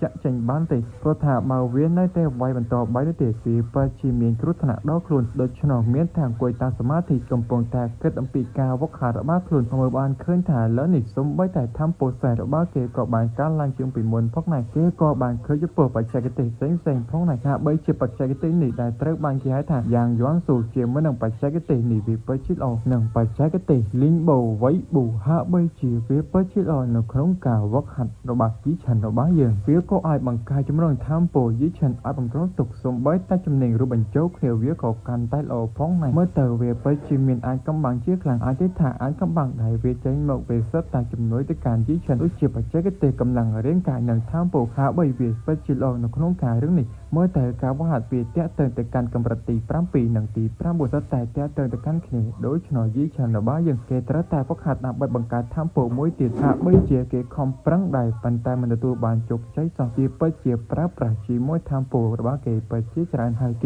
กมปงแต่เกิดไปเดาไปถึงคือดำใบดอสไลม์ปีเรื่องนี้หาใบเจียยี่ฉันบานยี่ถังเมื่อแต่ขยมไปเจียบานเมื่อสระจมปูไปถึงดังอ้อนนี่หาใบเจียจีมวยไปถึงหรือกบแจ็คเตดังอ้อนนี่สไตล์เจงมาปีสมัยโบราณเตดังพรุษถาวีไปเจียมันอันอ้อขยมหนักสมานเนาะเมื่อแต่กรอนเกิดเรื่องนี้ไปเจียชื่อกบานปันแต่เกณฑ์ในแต่ปันต่อวักหัดจีมวยปัจจัยเตดังอ้อนนี่หาใบเจียปัจจัยเตระบาปุโอเคได้เกกมปงแต่หัดปีกันแต่การหลังเมื่อแต่สมบัติแต่จมปูระเบิดพระตีนั่งระเบิดระบาเกเซ็งปีไปเชื่อจับมันต่อปีบาวักหัดหลุดสมบัติแต่ปัจจัยเตริ้งสมุดหาบริเจียวีไปชิดอ่อนครั้งกาเกบ้านพ่องไหนปันแต่เกณฑ์ในแต่ปีบาพรุษถาวิชินี่ในแต่มันตอนน้อยเกวักหัดตัวบานจกใจนุติហើយឥឡូវនេះគឺយើងក៏មកថាពេកចូលរឿងរបស់យើងតាមរងទៅភាគទី29លោកមុនគឺបញ្ចប់ត្រង់នៅពេលដែលជាឈិនរបស់យើងគេកំពុងតែងអំពីការវឹកហាត់សំខាន់គេបានដឹងថានៅខាងក្រៅដូចជាមានការស្ងាត់ជាងមុនក៏បានចេញទៅមើលបានឃើញថាសត្វទាំងពីរក្បាលនោះវាប្រយុទ្ធគ្នាជិតស្លាប់បាត់ទៅហើយសំខាន់ក៏មានសត្វផ្សេងៗនៅរងចាំទីនោះគឺដើម្បីស៊ីពួកអាសត្វពីរក្បាលនេះនៅពេលដែលវាងាប់ទាំងពីរប៉ុន្តែយីឈិនក៏បានលាក់ខ្លួនព្រោះថាហាក់បីជាពួកគេពិតជាអាចដឹកខ្លួនដូច្នោះហើយជាមួយនឹងសមត្ថភាពរបស់ខ្លួនមិនអាចធ្វើអ្វីបានទេសំខាន់ក៏ចិត្តដល់ពេលប្រកួតក្បាច់គុនក្នុងគ្រួសារអញ្ចឹងហើយខ្ញុំពិតជាអាចរងចាំបានរយៈពេល2ថ្ងៃនៅពេលដែលអាសត្វពីរក្បាលនេះងាប់បានឃើញថាយីឆាន់គេកំពុងតែប្រមូលផ្ដុំធម្មពលរបស់គេនៅពេញរាងកាយរបស់គេតាមម្ដងបានឃើញថាទីបំផុតគេពិតជាអាចទំនួលទៅកាន់កម្រិតទី5បាត់ហើយវាពិតជាអស្ចារ្យមែនទែនគេក៏បានសាកល្បងជាមួយនឹងបច្ចេកទេសរីស្ងួតបានឃើញថាវាគឺអាចលាក់ជាមួយកម្រិតរបស់គេហើយចំណែកជាមួយនឹងបច្ចេកទេសរីកដុះដាលវិញវាគឺអាចបង្កើនជាមួយនឹងកម្រិតរបស់គេអាចថាឈានទៅដល់កម្រិតទី6បាទទៅហើយហាក់បីដូចជាបច្ចេកទេសមួយនេះពិតជាល្អប៉ុន្តែយីឆានសម្លឹងមើលទៅខាងក្រៅបានថាសត្វឥឡូវនេះវាច្រើនជាងមុនជាង3ដងបាទទៅហើយសំខាន់សត្វទាំងពីរក្បាលនោះក៏បានងាប់ផងដែរកម្មខាងនៅក្នុងគ្រួសារវិយីវិញបានឃើញថាប្អូនស្រីរបស់យីឆានពិតជាមានការបារម្ភជាខ្លាំងហើយរវៃមិនទាន់មើលទៀតប៉ុន្តែកញ្ញាមួយយន្តប្រាប់ថាកុំបារម្ភឲ្យច្បាស់ថាគាត់ពិតជាមើលដោយសារតែគាត់រវល់ហាត់អីអញ្ចឹងណាប៉ុន្តែក្នុងចិត្តពិតជាបារម្ភជាខ្លាំងពីរឿងនេះដូច្នោះហើយនាងក៏បានប្រតិកម្មកូនចៅរបស់នាងទៅមើល10នាក់ទៅមើលទៅកន្លែងជីច្រើនរបស់យើងបើសិនជាក្នុងរយៈពេល3ម៉ោងមិនឃើញទេឆាប់រីកាមកខ្ញុំហាក់បីជាលើដូច្នោះកញ្ញាយ៉ាងពិតជាបារម្ភកម្មខាង3នាក់នេះវិញសំខាន់អាបេម៉ាក់នេះបានយឹតកាន់អាបេ chỉ kháng thiên thả hạ bây chỉ cái nhà mù cu sau này là bạn nè mình bán chào rong sò áo bẹ kháng thiên bất chim khả khăng chiếc khăn bán tay đằng to với thạc trong con tàn dây lên đá chầm này bộ róm nè ní nhưng chung tham mừ bàn tay đôi chiều di mơ in chân vì bất chia cho nào bẹ kháng thiên đi chiều di kháng thiên đại chiến nè công phu khăn khống của sa di in chân nè hỏi bạnเคยประชาดิ้งยังก็สกอได้คือดิ้งที่ก็បានដឹងថាយីឆានរបស់យើងមិនតមើលទេតែក្មេងល្អិតនោះវាបានទៅណាបាទៅហើយប៉ុន្តែសម្រាប់កញ្ញាឈិញររបស់យើងបានគិតថាប្រហែលកូនពួកអដាញ់ទៅសម្រាប់ទៅកាន់យីឆានរបស់យើងប្រហែលសម្រាប់ទទួលបានជោគជ័យហើយប៉ុន្តែមិនក៏ពួកហ្នឹងមិនមែនមកយកប៉ុណ្ណាតិចពួកវាងាប់ទាំងអស់គ្នាបានអញ្ចឹងមែនវាពិតជាចំណេញដល់ខ្ញុំហើយមិនអស់លុយសំខាន់ខ្ញុំពិតជាអាចឈានទៅដល់តំណែងកម្រិតកម្ពុជាផងដែរក្នុងការប្រកួតក្បាច់គុណនេះហើយគឺបានកម្មខាងកន្លែងសត្វចម្លែកនេះវិញបានឃើញថាសត្វជាច្រើនគឺបានទៅទីនោះបានតែហើយហាក់បីជាធម្មពលដែលយីឆិនយើងឃើញនោះគឺជានៅខាងវិញ្ញាណដែលផ្ទុកជាមួយខ្លាំងខ្លឹមសារជាមួយធម្មពលដ៏អស្ចារ្យតែម្ដងដូច្នេះវាពិតជារបស់ល្អយីឆិនរបស់យើងក៏បាត់ទុះបានថាខ្ញុំត្រូវតែយកបានដាក់មួយដៃក៏ឃើញថាទទួលបានជាមួយនឹងស្នូកខាងវិញ្ញាណបាទទៅហើយមើលទៅធម្មពលពិតជាចាដូច្នេះក៏ទៅកន្លែងទៅចុកទុនទុយខ្ចាស់ដំរីក៏បានយកស្នូនេះផងដែរបានឃើញថាសត្វជាច្រើនក៏បានដេញតាមពីបហន្តកម្មយីឆិនរបស់យើងប៉ុន្តែយីឆិនយើងក៏បានទាត់តែមួយជើងតាមនោះបញ្ចេញជាមួយលបឿនយ៉ាងលឿនក៏រត់ចាក់ចេញពីសត្វដ៏សាហាវទាំងនេះព្រោះថាគេត្រូវតែទៅកន្លែងគ្រួសារយីគឺដើម្បីប្រកួតក្បាច់គុណប៉ុន្តែក៏បានឃើញចំពោះទាំងជ្រងក៏បានដេញតាមមកវិវាហាគេផងដែរយីឆិនក៏បានដឹងថាកញ្ជ្រោងពីរក្បាលនេះសុទ្ធតែស្ថិតនៅកម្រិតទី6ក៏បានដឹងថានៅពេលដែលកញ្ជ្រោងនេះវាដេញតាមវិវាហាវានឹងវិវាហាជាគូតែម្ដងប៉ុន្តែយីឆិនក៏បានដឹងថាសត្វទាំងពីរក្បាលនេះវាក៏មានការប្រុងប្រយ័ត្នដូច្នេះគេក៏បង្កើនកម្រិតរបស់គេឈានដល់ទី6ដូច្នេះអ្វីសាច់កញ្ជ្រោងនេះពិតជាមិនហ៊ានវិវាហាខ្លួនទេនេះហើយជាអាការរបស់យីឆិនរបស់យើងគឺរយៈចេញពីបិសាចនេះតែម្ដងហើយកម្មកន្លែងនេះវិញបានឃើញថាពួកគេក៏បានលឺនិយាយពីគ្រូសាយីហាក់បីជាវគ្គជំរុះគឺត្រូវបានបញ្ចប់បានទៅហើយឥឡូវនេះវាគឺចាប់ផ្ដើមចិត្តដល់វគ្គកម្ពុជាទាំង10ម្ដងវិញហើយប៉ុន្តែមើលទៅយីឆានរបស់យើងកំពុងតែគិតខំប្រឹងយុទ្ធគិតតែខំប្រឹងរត់អីចាប៉ុន្តែខាងនេះវិញហាក់បីជាប្រតិចាយេឌីងហាក់បីជាគាត់កំពុងតែចាប់ផ្ដើមនិយាយពីការប្រកួតកម្ពុជាទាំង10ហើយថានឹងបើកចាប់ផ្ដើមពេលឥឡូវនេះប៉ុន្តែក៏បានលឺសម្លេងរបស់យីឆានរបស់យើងគឺឲ្យឈប់ព្រោះថាគេមើលគឺដើម្បីដាក់ពាក្យប្រយុទ្ធព្រោះថាគេគឺរវល់បន្តិចបន្តួចហើយពណ៌ដៃនៅទៅនោះបាញ់ថាយះអាអត់ថោកទៀមនេះចេះតែចូលគិតថាខ្លួនឯងខ្លាំងមែនទេប៉ុន្តែហាក់បីជាមើលទៅថានេះក៏រឿងសប្បាយចិត្តនៅពេលដែលឃើញថាយីឆានរបស់យើងអានត្រឡប់មកវិញហើយប៉ុន្តែអបៈនេះដូចចំពោះអបៈខាងធានដែរប៉ុន្តែសម្រាប់កញ្ញាឈិងរោឆ្ងល់ហើយអ្វីពណ៌ដៃនឹងមិនអាចសម្លាប់យីឆានបានអញ្ចឹងឆ្ងល់ជាខ្លាំងថាមិនឃើញថាយីឆានក៏បានសុំទោសបានជាមកការប្រកួតនេះយឺតដូច្នោះក៏បានសុំដាក់ពាក្យប្រយុទ្ធប៉ុន្តែហាក់បីជាយើងកញ្ចាស់ស៊ូនេះដាក់បីជាមិនចង់ឲ្យចូលនោះទេឈ្មោះថាប្រទេសជាតិមានច្បាប់គ្រួសារមានវិន័យដូច្នោះហើយអ្នកបែរជាអាចដាក់ពាក្យបានទេបន្ទាប់ពីអ្នកបានខកខានដូច្នេះអញ្ចឹងហើយមិនចាំបាច់ទទួលវាចូលប្រកួតប្រជែងវគ្គជំរុះទេគឺចប់បាត់ហើយសូម្បីតែអបៈនេះក៏បានយល់ស្របផងដែរប៉ុន្តែហាក់បីជាមើលទៅពួកគេពិតជាមិនចង់ស្ដាប់ប៉ុន្តែប្រតិចាយីឌីងប្រាប់ថាយីឆានជាមនុស្សស្លូតត្រង់គេពិតជាមិនដូច្នោះទេសំខាន់អ្នកមើលចុះគេពិតជារឿងរបស់បានថាគេប្រហែលជួបជាមួយឧបសគ្គអ្វីមួយចង់ឲ្យគេដាក់ពីហាក់បីជាគាត់បានគិតថាយីឆានរបស់យើងជាមនុស្សម្នាក់ដែលមានទេពកោសល្យមិនធម្មតាដែលកញ្ញាមួយយន្តចោលរ៉ាន់ដូច្នេះខ្លួនត្រូវតែជួយមិនចង់ឲ្យទេពកោសល្យនេះខាត់បង់នៅខាងក្រៅនោះទេហើយបានគិតថាហាក់បីជាយីឆានដូចជាការគាត់នៅក្មេងប៉ុន្តែកញ្ញារូក៏បានជំទាស់ក៏បីថាអ្នកចេះតែមើលឲ្យតាមឲ្យខ្ញុំដឹងវាគ្រាន់តែជាល្បិចរបស់យីឆានតែប៉ុណ្ណោះអាចថារបួសទាំងអស់នោះគាត់ធ្វើវាដល់ខ្លួនឯងតែប៉ុណ្ណោះហើយនាងបានកិនចិត្តថាយ៉ាងហើយពួកយើងគឺគុំចាញ់បោកគេអសោះប៉ុន្តែយ៉ាងណាក៏ដោយកញ្ញាមួយយន្តប្រាប់ថាខ្ញុំបានស្គាល់ចំពោះយីឆានគេជាមនុស្សដ៏ស្មោះត្រង់ប្រតបោច្បាស់ថាគេពិតជាមានរឿងអ្វីមួយសំខាន់ទេពកោសល្យរបស់គេហាក់បីជាពិតល្អបើសិន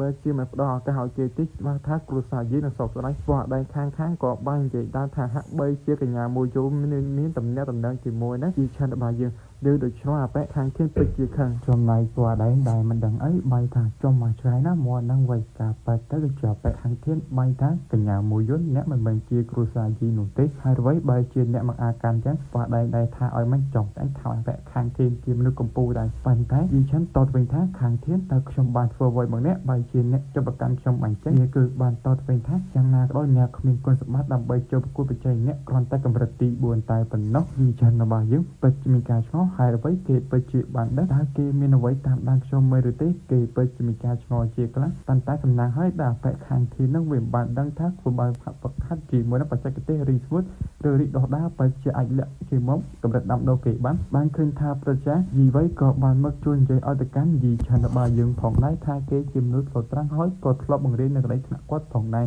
ប៉ុន្តែសម្រាប់បេខាងធានឆ្ងល់ហើយអ្វីយីឆានត្រូវបានគេជួយរហូតអញ្ចឹងដូច្នោះហើយមេគ្រួសារម្នាក់នេះក៏បានយកប្រឹងឲ្យទៅកាន់យីឆានរបស់យើងគឺទៅប្រយុទ្ធម្ដងទៀតប៉ុន្តែបេខាងធានហាក់បីដូចជាមិនចង់យកប្រឹងនោះទេបានថាធ្វើដូច្នោះមានការរៀបគន់ជាខ្លាំងពីគ្រួសារផ្សេងច្បាស់ថាវាពិតជាមិនល្អនោះទេប៉ុន្តែប្រជាអ្វីបាននិយាយថាតើអ្នកមានដឹងអ្វីខ្លះព្រោះថាមនុស្សភាគច្រើននៅខាងក្រៅកម្រណាស់ដែលអាចទៅនឹងកម្រិតទី4តែអ្នកគិតថាកម្ពុជាទាំង10នឹងអាចថានឹងយកឈ្នះយីឆិនបានឬអត់បើសិនជាអាចយកឈ្នះតើយើងមានតែឲ្យយីឆិនរបស់យើងប្រកួតសិននោះទេបើសិនជាយីឆិនឈ្នះគេនឹងអាចចុះប្រកួតប្រជែងនៅក្នុងកម្ពុជាទាំង10បើសិនជាយីឆិនរបស់យើងចាញ់ច្បាស់ថាគាត់នឹងមិនឲ្យអ្នកគ្នាខកចិត្តទេគាត់នឹងឲ្យថ្នាំជាមួយតាមកម្រិតមធ្យមផងដែរឲ្យសារតែមានការជួមពីប្រជាយីហ្វៃហើយចឹងអាកាសយីឆិនរបស់យើងគឺអាចប្រកួតម្ដងទៀតយីឆិនក៏បាញ់តែខ្ញុំនឹងប្រឹងប្រែងអស់ពីសមត្ថភាពដូច្នេះមេគ្រួសារប្រាថ្នាដូចនេះខ្ញុំទុកពេលឲ្យអ្នកកន្លះមកគឺដើម្បីសម្រាប់សិនគាត់ថាដើម្បីព្យាបាលរបួសអញ្ចឹងណាប៉ុន្តែសម្រាប់ពាក់ខាងទៀតនេះខាងចុងយន់ចុងវែងហ្នឹងទេប៉ុន្តែបានឃើញថាកញ្ញាមួយយន្តយើងក៏បានប្រកួតជើងឆ្នាំយ៉ាងយន់ទោះបីជាវាមិនសូវខ្លាំងក៏ដោយប៉ុន្តែវាក៏អាចស្ដារចំពោះតាមពោជីឆានរបស់យើងផងដែរជីឆានក៏បានសួរអំពីអបេជីខាងធានហើយអ្វីបានជាគេពិតជាតាមដានខ្ញុំអញ្ចឹងយើងតបថាអូតវងអបេហ្នឹងវាបានមករកខ្ញុំហើយសុំខ្ញុំរៀបការបេដងប៉ុន្តែយកព្រមប៉ុន្តែដោយសារតែវាឃើញអ្នកសិក្សាមួយខ្ញុំវាចំណែក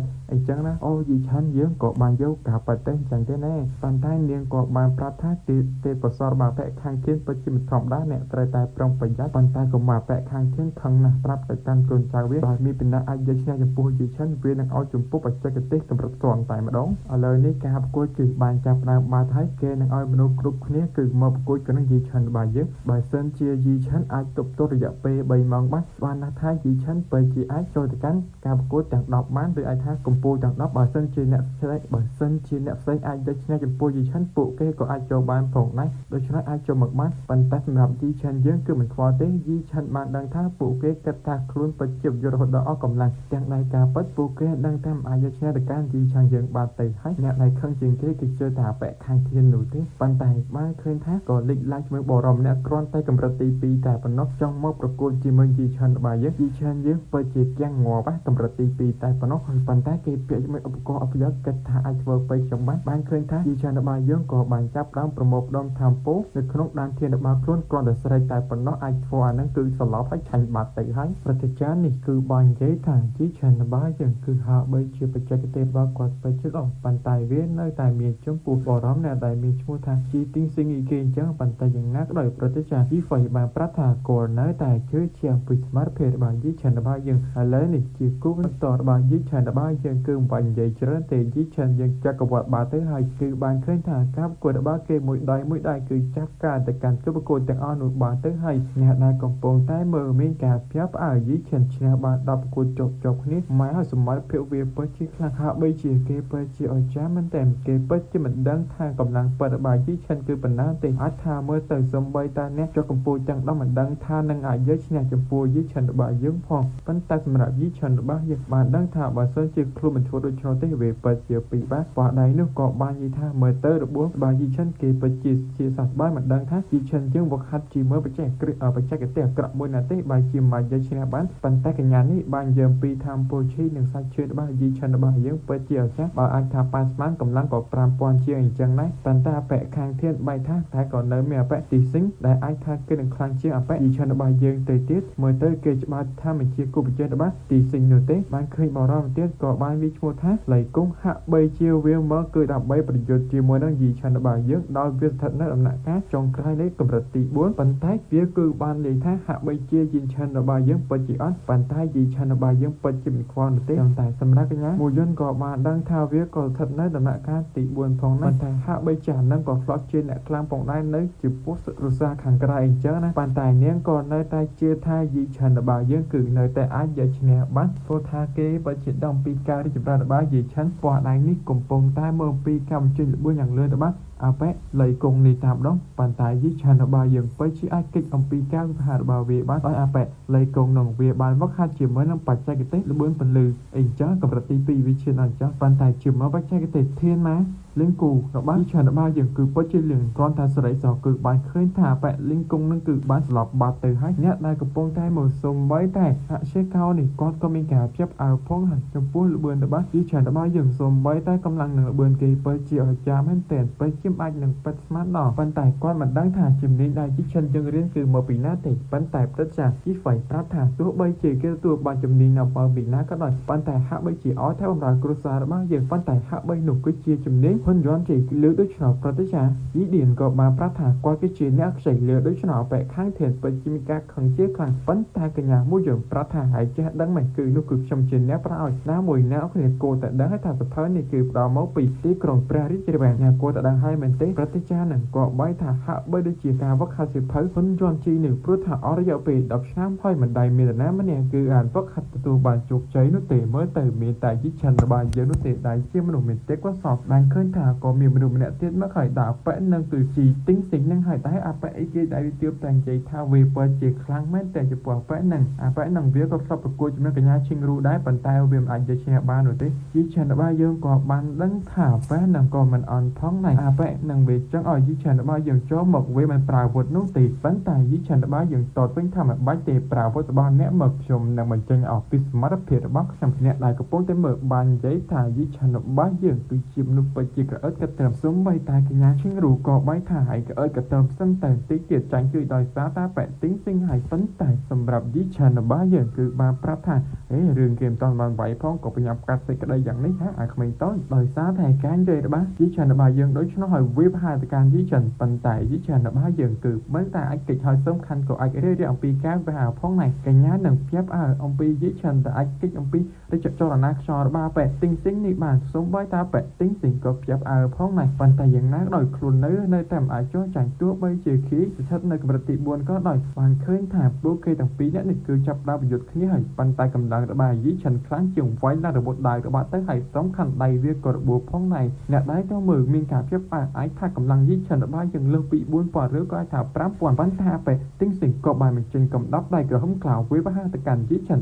បញ្ចេញកំដាប់ដៃគោចាប់វាយវាសំខាន់ក៏បានក្លេវាឲ្យសុំចោះចាញ់ផងដែរវាក៏ទទួលស្គាល់ហើយក៏បានសរសើរពីយីឆានរបស់យើងហើយក៏បានដែរចាញ់យីឆានបានកិនចិត្តថាប៉ែទីងសិងនេះគឺជាមនុស្សដែលមានទេពកោសល្យប៉ុន្តែដោយសារតែចរិតរបស់គេដូចឆ្នោតបើសិនជាគេខែក្បាលថាថ្ងៃមុខពិតជាល្អហើយប្រាប់ថាបើសិនជាមានអាឆ្កែណាមិនសុខចិត្តតែឡើងមកប្រយុទ្ធជាមួយនឹងអញបន្ទាប់ពីបានប្រយុទ្ធថាគ្មានពីណាទេប្រតិចានេះយើងបានប្រាប់ថាយីឆានអាចរកគូប្រកួតនៅក្នុងចំណោមកម្ពុជាទាំង10យីឆានក៏បានយកប្រកគឺបានហើយពួកកញ្ញាឈិងរូគឺរាប់គឺប្រកួតការប្រកួតទាំងអស់នេះកញ្ញាឈិងរូក៏បានយកប្របញ្ចេញជាមួយធ្វើពុទ្ធកោរបស់នាងហាក់បីជានាងដើរមកដូចជាលោតមែនតែហ្មងពណ៌ដៃគិតជាភ្ជាប់ហាក់បីជានាងអាចបំរុំធ្វើពុទ្ធប្រែទៅជាតកោបាននាងក៏បានចាប់ផ្ដើមថាបើសិនជាអ្នកចង់ងប់ឲ្យក៏មិនទូខ្ញុំយីឆានតតវិញថាចូលមកប៉ុន្តែម្ដាយរបស់នាងពិតជាមានការបារម្ភជាខ្លាំងខ្លាយថាធ្វើឲ្យកញ្ញាឈិងរូពិតជារបួសព្រោះថានៅទៅយីឆានពិតជាខ្លាំងប៉ុន្តែពុករបស់នាងតបទៅវិញថាអ្នកកុំមករំខ្ញុំពិតជាជឿជាក់ទៅកាន់កញ្ញាឈិងរូពិតជាថាអាចយកឈ្នះបានទោះបីជាប្រពន្ធគាត់ខំនិយាយមិនក៏ដោយអ្នកតបទៅវិញថាចាំតែមើលទៅដឹងហើយបន្ទាប់ពីការប្រកួតភ្លាមបានឃើញថា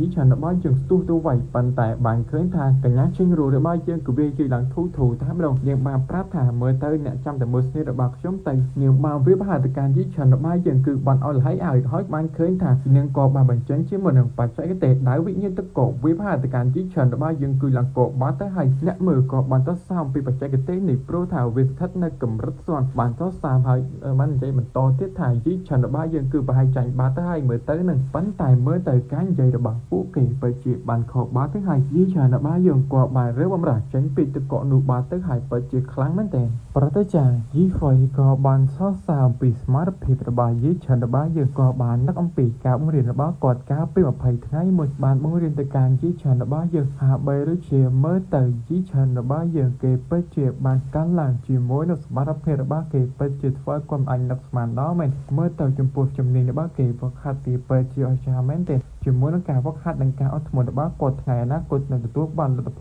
លដ៏ល្អមួយប៉ុន្តែចំពោះកញ្ញាឈិងរូគឺបានវិភាគទៅការយីឆានបានត្រឹមតែកិច្ចតែប៉ុណ្ណោះក៏បានដឹងពីក្បាច់ដៅវិញ្ញាណតកោនេះវាពិតជាកម្រិតសន់ហើយពិតជាខ្លាំងមែនទែនរួមជាមួយនឹងល្បឿនរបស់នាងពិតជាលឿនវិភាគទៅការយីឆានរបស់យើងប៉ុន្តែយ៉ាងណាក៏ដោយនៅតែចំណេញរបស់យីឆានរបស់យើងគឺនៅតែខ្លាំងជាងគឺជាជំនាញធានមកលីងបូនឹងហើយនៅតែខ្លាំងសំខាន់កញ្ញាលីងរូក៏បានបញ្ចេញជាមុខកញ្ចក់ទេដោយតកោរបស់នាងវិភាគទៅការយីឆានប៉ុន្តែកម្ដាប់ដៃរបស់យីឆានខ្លាំងជាងវាញ់នាងគឺឡើងខ្ទេតបាត់ទៅហើយកញ្ញានឹងបានគិតថានាងខំប្រឹងជាច្រើនគឺដើម្បីប្រកួតប្រជែងដើម្បីឈានទៅដល់កម្ពុជាថប់ដូច្នោះទាំងហើយនាងមិនអាចចូលចាញ់បាននោះទេមើលទៅកញ្ញានឹងពិតជាមិនចង់ចាញ់ទៅការយីឆានរបស់យើងឡើយបានយីថាយីឆានគឺជានា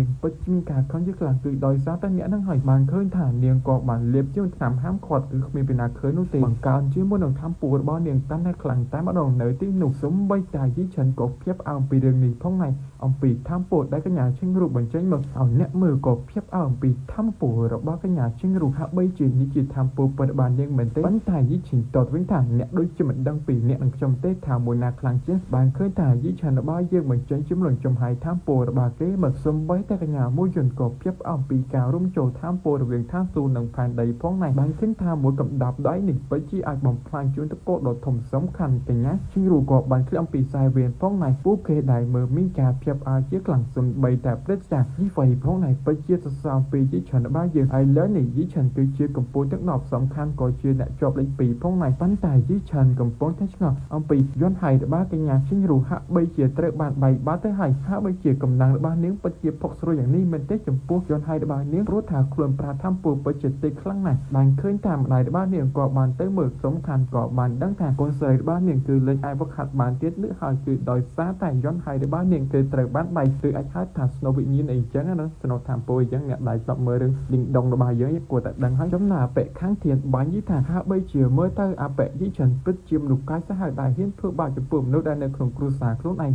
យីឆានតតវិញថាអ្នកគុំចិត្តតែបង្ខំខូចខ្ញុំមិនសោះខ្ញុំពិតជាមិនបានធ្វើអ្វីគេទេប៉ុន្តែអបិខាងធាននៅតែនិយាយដល់ដែរសំខាន់ឪពុករបស់កញ្ញាឈឹងរូមានការខឹងជាខ្លាំងពីយីឆានរបស់យើងដែលធ្វើឲ្យកូនស្រីរបស់គាត់លែងអាចវឹកហាត់ពេញមួយជីវិតនឹងខ្លាចជាមនុស្សដែលគ្មានទេពកោសល្យទៀតហើយប៉ុន្តែហាក់បីជាគាត់មិនស្ដាប់ពីការនិយាយរបស់យីឆានរបស់យើងនោះទេវិភាគទៅការយីឆានប៉ុន្តែបានឃើញថាកញ្ញាមួយយន្តក៏បានមកជួយទាន់បាយថាម្ដេចកូនអ្នកចេះតែវាយគេដូចឆ្នោតដោយគ្មានផតតាំងអញ្ចឹងប៉ុន្តែបែរនឹងតទៅវិញថាកញ្ញាមកទោះបីជាអ្នកមកពីទីក្រុងព្រះរាជវាំងថាវាយ៉ាងម៉េចញ៉ាំអាចចូលតែជ្រៀតជ្រែកចំពោះគ្រួសារយីនោះទេនាងតទៅវិញថាប៉ុន្តែយីឆានគឺជាមិត្តភក្តិរបស់ខ្ញុំគាត់បានតទៅវិញថាសំខាន់វាបានធ្វើឲ្យកូនស្រីរបស់ខ្ញុំលែងអាចវឹកហាត់បានហើយអ្នកក៏បន្តថាខ្ញុំគឺជាមនុស្សឆ្លើយឲ្យសោះប៉ុន្តែមេគ្រួសារក៏បានប្រាប់ពួកគេឲ្យស្ងៀមអាប៉ែនិងឲ្យស្គាល់មេគ្រួសារសូមជួយរកយុត្តិធម៌ឲ្យកូនស្រីរបស់គាត់ហើយយីឆានបំបីចំពោះយន្តហ័យរបស់ខ្លួនដូច្នោះហើយសូមឲ្យគេមករកយុត្តិធម៌ឲ្យកូនស្រីរបស់នាងដោយសារតែឃើញដូច្នោះហើយព្រឹត្តិការណ៍ហ្វៃបានប្រាប់ថាអញ្ចឹងតាមខ្ញុំអ្នកស៊ើបអង្កេតហើយស្វែងរកយុត្តិធម៌ក៏បានទៅពិនិត្យចំពោះកញ្ញាឈិងរូក៏បានឃើញថានាងគឺបានប្រើយន្តថ្នាំហាមឃាត់ដោយថ្នាំហាមឃាត់មិននឹងគឺត្រូវបានគេហៅថាប្រើយន្តដានព្រោះថាថ្នាំហាមឃាត់នេះគឺនៅក្នុងគូសាររបស់យើងគេមិនឲ្យប្រើបាននោះទេហាក់បីជាអ្នកកំពុងតែលេងល្បិចមែនទេនៅក្នុងចិត្តរបស់អ្នកគួរតែដឹងហើយថាសូម្បីតែអ្នកកម្រិតទី4ក៏អាចបំបីជាមួយនឹងយន្តហ័យនៅក្នុងកញ្ញាឈិងរូផងដែរបន្ទាប់ពីបានវឹកហាត់ជាមួយនឹងបច្ចេកទេសវិញ្ញាណនាតកោនេះធ្វើឲ្យរាងកាយរបស់នាងកាន់តែខូចខាតសូម្បីតែយន្តហ័យផងដែរបន្ទាប់ពីបានលេបថ្នាំនេះទៀតវាកាន់តែធ្វើឲ្យនាងកាន់តែចង្ហើយអ្នកដែលកំពុងតែមើលមានការភៀបអោចុំលេបថ្នាំហាងខ្វល់ទៀតប៉ុន្តែហាក់បីជាពុកនាងបីតាមដេកក៏អ្នកចេះតែប្រកោតប្រចាំគេអញ្ចឹងដោយសារតែការនិយាយគ្មានបតាំងមែនទេគាត់ក៏បានឃើញថាប្រជាអ្វីឲ្យកូនចៅរបស់គាត់ទៅពិនិត្យផ្ទះរបស់ប៉ែនឹងគឺដើម្បីមើលថាមានអ្វីខ្លះបន្ទាប់ពីបានមកវិញគេក៏បានរីកាឃើញសិភៅវិជាគុណជាច្រើនរួមជាមួយថានឹងថ្នាំហាមឃាត់ឲ្យយន្តដានផងដែរនៅទីនោះហើយក៏បានដឹងថាប៉ែនឹងគឺបានលួចចំពោះសម្ភារៈជាច្រើនលក់ទៅផ្សេងៗអីចឹងណាខណ្ឌនឹងលក្ខជាច្រើនទៀតហើយដោយសារតែមានផតាំងដូច្នោះពួកគេបានត្រឹមតែសង្វត្តទៅការព្រឹត្តិការណ៍អ្វីរបស់យើងគឺខ្ញុំធ្វើបាបគេកាន់ពួកគេឲ្យព្រោះថាពួកគេពិតជាបានស្មោះត្រង់ទៅកាន់គ្រួសារយីជាអស់ពេលជាច្រើនឆ្នាំស្មោះត្រង់អាចស្អីលួចបាបគេប៉ុន្តែដោយសារតែព្រឹត្តិការណ៍អ្វីប្រថាមិនបាច់ទេបំផ្លាញការដណ្ដប់វាសំខាន់ដេញវាបញ្ចេញពីគ្រួសារយីប៉ុន្តែបែកខាងធានបានប្រាប់ថាអ្នកកូនធ្វើឆ្នោតព្រោះថាគាត់ក៏ឆ្លោតស្មោះត្រង់ចំពោះគ្រួសារយីរបស់យើងជាច្រើនផងដែរអ្នកគ្រាន់តែដាក់ទោសគាត់ថាអ្នកដកតំណែងគាត់ចេញទៅបានហើយគុំដកថ្នាក់ដូចឆ្នោតពេកបើ ដោយសារតែការនិយាយដូចច្នោះឯមេ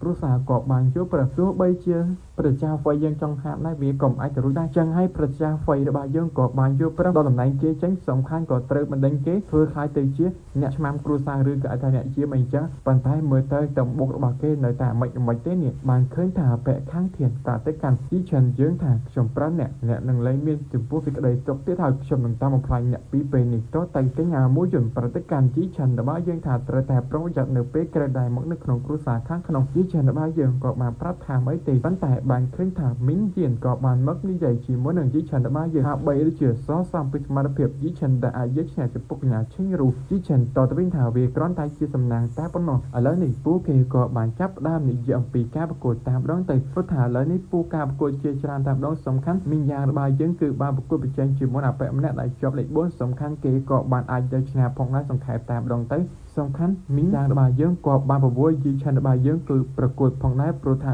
ជាឲ្យជីឆិនរបស់យើងគឺចាំយូរអីចឹងណាហើយអ្នកដែលកំពុងតែមើលភ្ញាក់ផ្អើលនៅពេលដឹងថាដល់គូប្រកួតជីឆិនបានឃើញថាជីឆិនរបស់យើងពិតជាខ្លាំងសូម្បីតែមីងយ៉ាងក៏ភ្ញាក់ផ្អើលផងដែរបាត់ដៃចុងក្រោយនេះបានធ្វើឲ្យមីងយ៉ាងយើងចេញពីខ្សែវិញបាទទៅហើយមីងយ៉ាងបានគិតកញ្ចិត្តថាខ្ញុំពិតជាដឹងអំពីកម្លាំងរបស់ខ្ញុំនិងជីឆិនប៉ុន្តែខ្ញុំពិតជាមិនស្មានថាគេពិតជាខ្លាំងដល់ថ្នាក់នេះជីឆិនរបស់យើងក៏បានក្រុមពីការប្រកួតនេះឲ្យឡើយនេះសការប្រកួតចុងក្រោយគឺជាមួយនឹងអបិសិគេដែលវាមានឈ្មោះថាយីសិងជាហាបីនេះគឺជាការប្រកួតចុងក្រោយជំនងជីឆិនរបស់យើងបាទទៅហើយពួកគេក៏បានដឹងថាបេជាគឺជាអ្នកកម្រិតទី6ហើយគេប្រកួតក៏មិនដាច់ចាញ់ពីណាម្នាក់ផងណាមើលទៅប្រហែលជីឆិនរបស់យើងចាញ់ហើយប៉ុន្តែសម្រាប់កញ្ញាដៅបានសួរទៅកាន់កញ្ញាមូថាតើបងប្រុសរបស់ខ្ញុំពិតជាអាចយកឈ្នះអំពីរឿងនេះបានឬអត់ប៉ុន្តែយ៉ាងណាក៏ដោយសម្រាប់កញ្ញាមួយយន្តរបស់យើងនៅតែគិតថាជីឆិនរបស់យើងពិតជាអាចយកឈ្នះបានតែម្ដងឡើងប្រយុទ្ធវិញបានឃើញថាល្បឿនរបស់អបិសិជានឹងពិតជាលឿនមែនទែនប៉ុន្តែយ៉ាងណាក៏ដោយជីឆិនរបស់យើងនៅតែអាចគិតអំពីការវិវហាររបស់វាសំខាន់អបិសិជាបែរថាខ្ញុំសង្ឃឹមថាពួកយើងពិតជាអាចប្រយុទ្ធគ្នាបានយូរនិងធ្វើឲ្យសមត្ថភាពរបស់ពួកយើងស្ទើរតែកើនឡើងខ្ញុំសង្ឃឹមថាអ្នកនឹងមិនធ្វើឲ្យខ្ញុំខកបណ្ដងទឹកចុះ